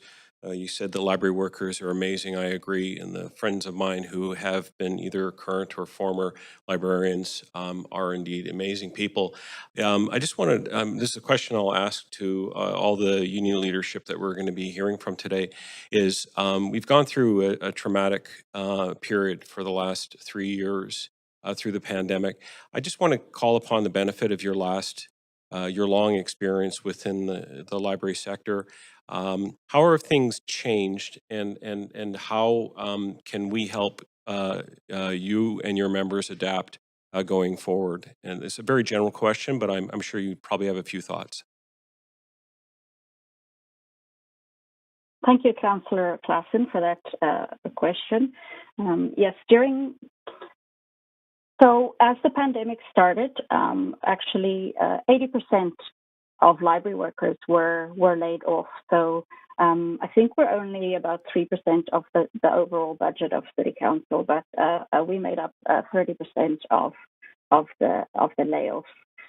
So within the library field, generally, the issue of precarious work has been a big one and has been something that's been growing over the last years.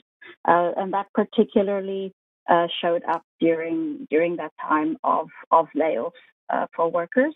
Most of us did return to work after between 3 to 6 months, and that was really wonderful to return to work and to continue offering services. But the issue of precarity and precarious work is a big one in the library sector. I would say that, as well as the issue around safe working conditions, are some of the biggest issues. And so therefore, providing stability in terms of staffing budgets, and then as well as providing support in the form of initiatives like hiring a social worker or providing more training and providing access to sick time or time that's needed for recovery after dealing with upsetting incidents. I would say those are some of our biggest issues we're dealing with, and where we could definitely use support from council. Wonderful. Thank you very much. I'm just about at my time then, so I thank you for your answer. Thank you very much. Councillor Carr? Thank you. Well, I had a question that actually was very similar to Councillor Klassen's. So I'll just continue on that line, which is what percentage did you say of the library workers are in a precarious situation on short-term contract? Thank you for that question, Councillor Carr.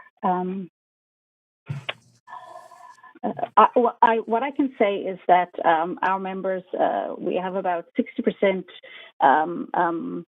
part-time or auxiliary or so-called casual, and 40% full-time. And I don't have the specific numbers with me. I was just trying to look through some of my previous reports in terms of how much of that is true precarity. But I will say that many of our members have more than one job. Right. They don't just work for the library; they work elsewhere as well. So can you just explain to me for 1 second about the 60% who are part-time? Are some portion of those on part-time permanent as opposed to auxiliary?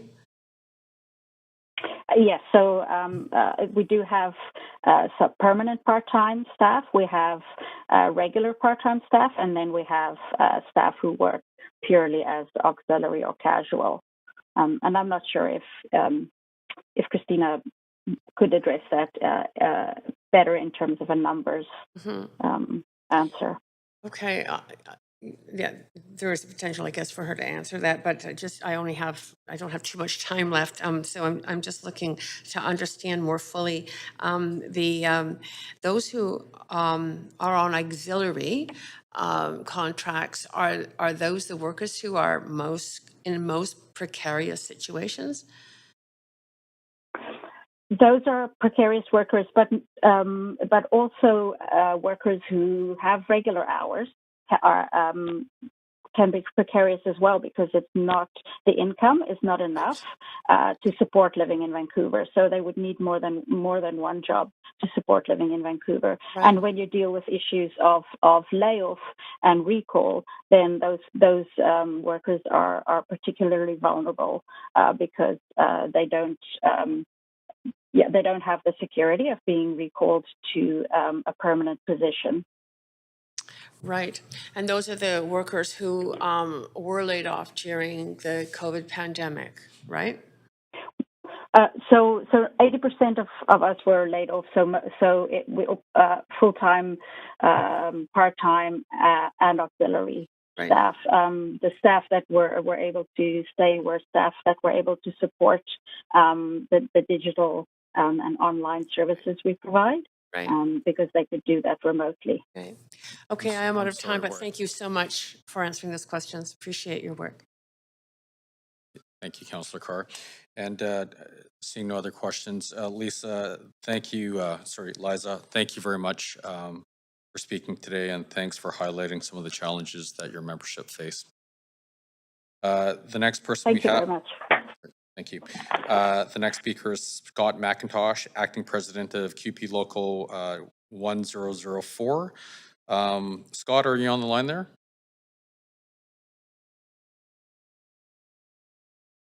Can you hear me? Yep, no, we can hear you.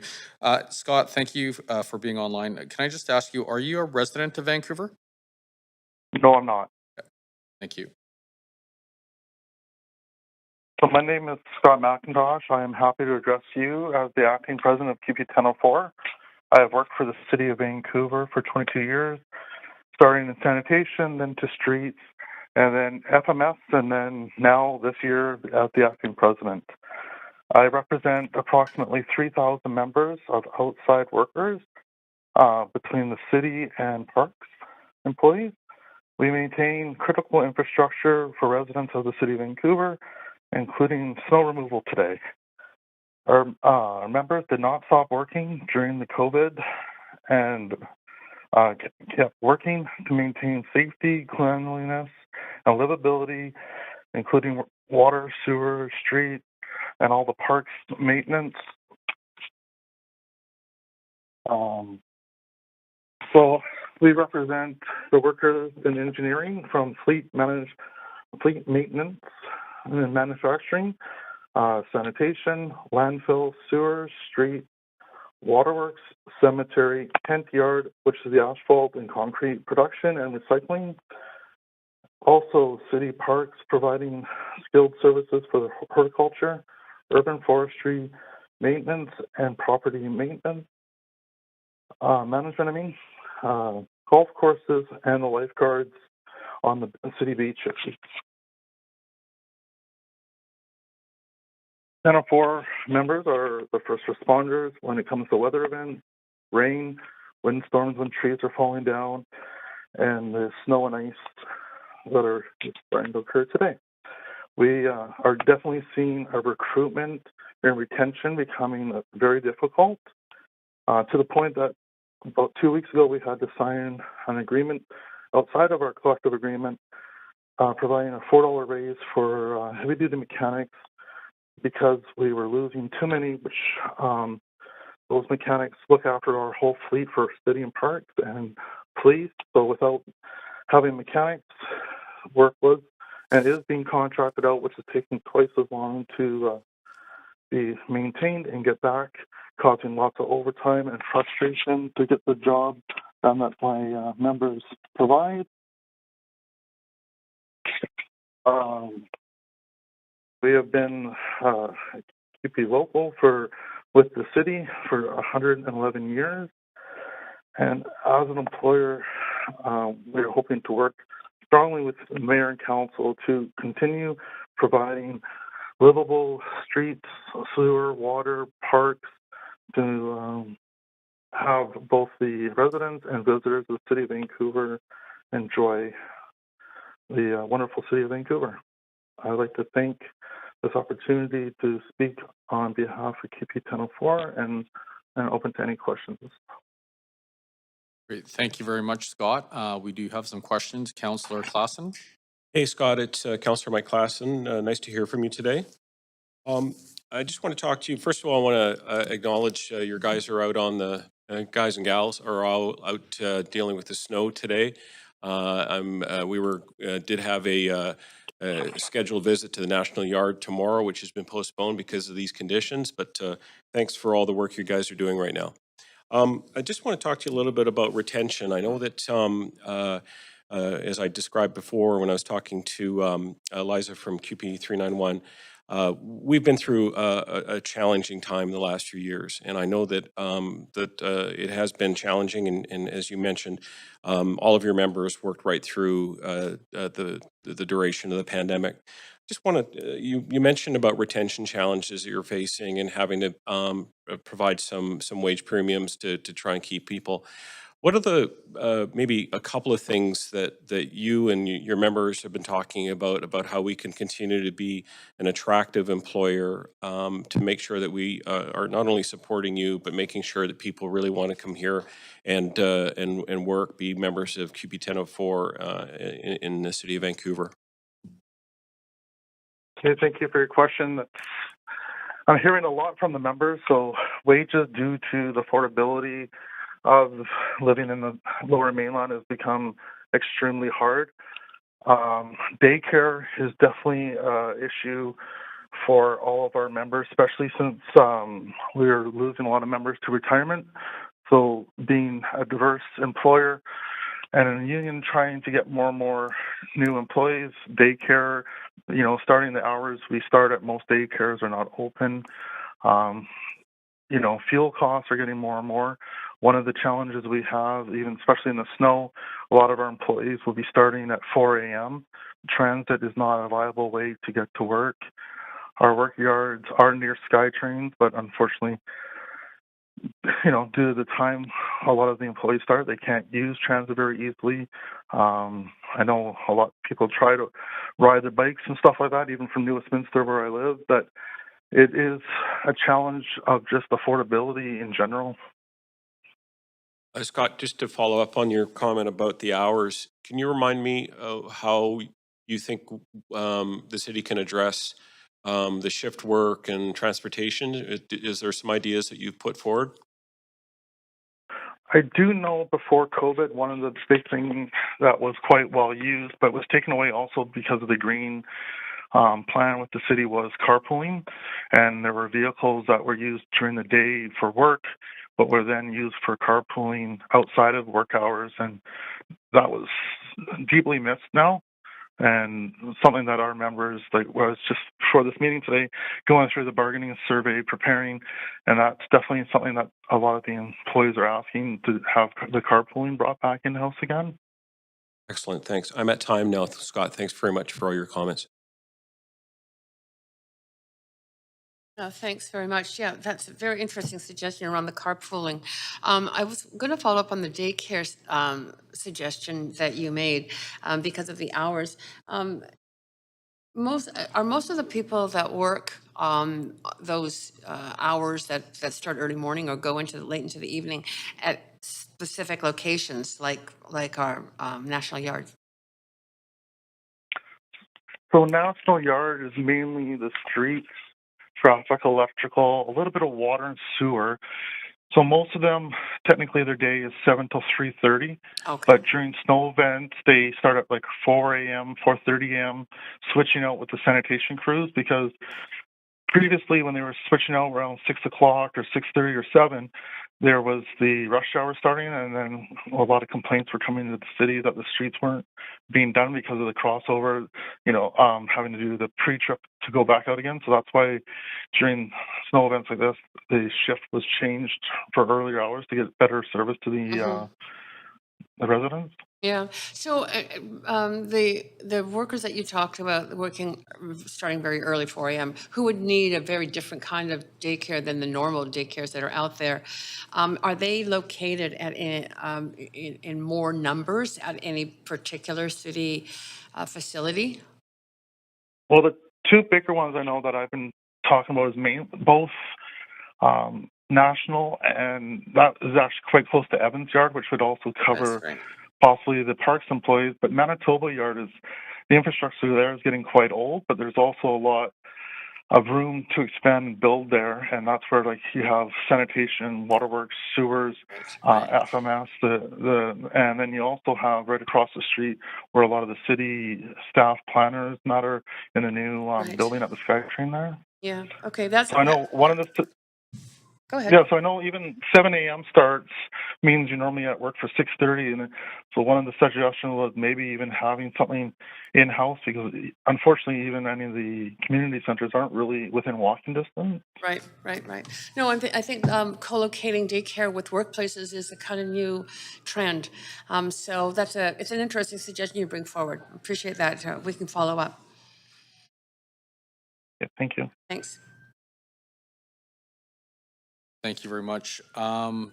Scott, I do want to give you a little bit of a shout out. I'll echo Councillor Klassen's comments as to, all the work that you and your members are doing today and you do throughout the year. But on a day like this, when things go well, I think of you as, or the analogy I would give you is, hydro. No one complains when it works well, and no one celebrates when it works well.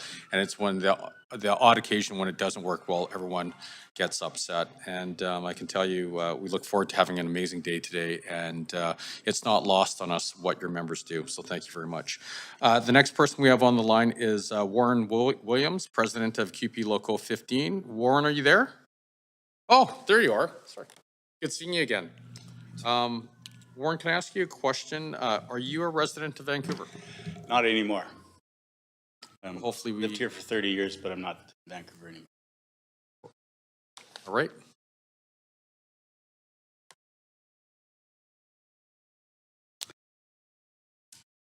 Through the chair, I'd like to acknowledge that we are situated on the unceded territories of the Musqueam, Squamish, and Tsleil-Waututh peoples, and I'm happy to be here today. My hands are up to those peoples. Thank you, Mayor Sims, for the opportunity to speak to council today. I don't really have a lot to say today. I'm here because this is the first budget presentation to council and public, and the public has an opportunity to speak.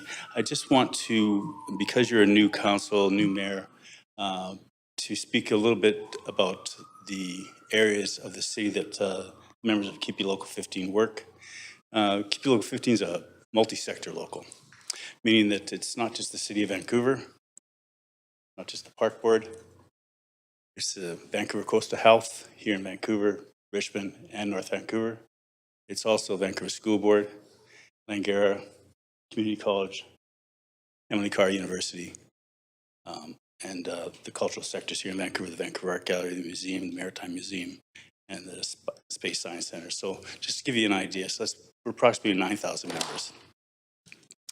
In Vancouver, with parks and city, we're just under, probably now just barely 4,000, which is, if you consider boots on the ground, that's a lot of boots on the ground, taking care of the city. And what we do is we provide service to the citizens of Vancouver that the city of Vancouver has, and the council has been elected to do, to provide services to the city of Vancouver. So my membership, they are the ones that are on the ground providing that service. And I don't want to underestimate that. So, for instance, members work in the park board, planning, urban design, sustainability, development and building licensing, community services, corporate support, real estate facilities management, technology services, finance and risk supply chain management, engineering services, fire and rescue services. They work in all those departments within the city of Vancouver. So there's probably not anywhere in the city of Vancouver where you won't find a QP15 member working. And everybody's talking about a recession. My members are talking about a recession also. Everybody's talking about the pandemic and its effects that it had on the citizens of this country, citizens of Vancouver. My members were heavily affected by the pandemic. I believe it was Councillor Clausen that asked about how the library workers were dealing with the after effects and the effects of the pandemic. Mental health is a serious issue for all of my membership, especially here in the city of Vancouver. We took the brunt of the layoffs that occurred because of the pandemic. My members are dealing with stress of the job every day. Members are dealing with stress of the pandemic every day. In the park board, we have a high ratio of auxiliary workers in the park board, which puts added stress on an individual and their families because they don't know when their next day of work is going to be. We have the same precarious work situation within the city of Vancouver with our city of Vancouver members. And when the city talks about, and you will talk about this, when the city talks about its percentage of rating from the citizens of Vancouver and the good services that it provides, and the levels are up at whatever, 60%, 70%, you can do much better. And the way you do much better is you can start converting auxiliary workers and put them into full-time part-time positions within the city. Because if a worker doesn't have full-time work, they're constantly looking for work elsewhere. If they're constantly looking for work elsewhere, they're not committed to you as the employer. And so you're not getting their full effort. It's a beautiful city. Moved here from Winnipeg, Manitoba. Beautiful city. Love the city. My members love the city, and they love the work that they do, and they take pride in the work that they do. Contracting out is another issue that we have. Council just approved a $40 million budget to contract out security services with Paladin Security. Majority of that work could probably be done in-house. I've been talking with engineering and security services over the last couple of years, trying to bring some of that work back in-house, and have had some success. And I have to say that I've had a really good working relationship with Paul Mokry and his team, and Donnie Rosa and her team, and continues to do so, because we're here for the same reason. And don't ever forget, even though I'm president of one of the largest QP locals in Western Canada, if actually the largest, that my members provide a service. So therefore, I'm service oriented. And it's important that the service that my members provide is recognized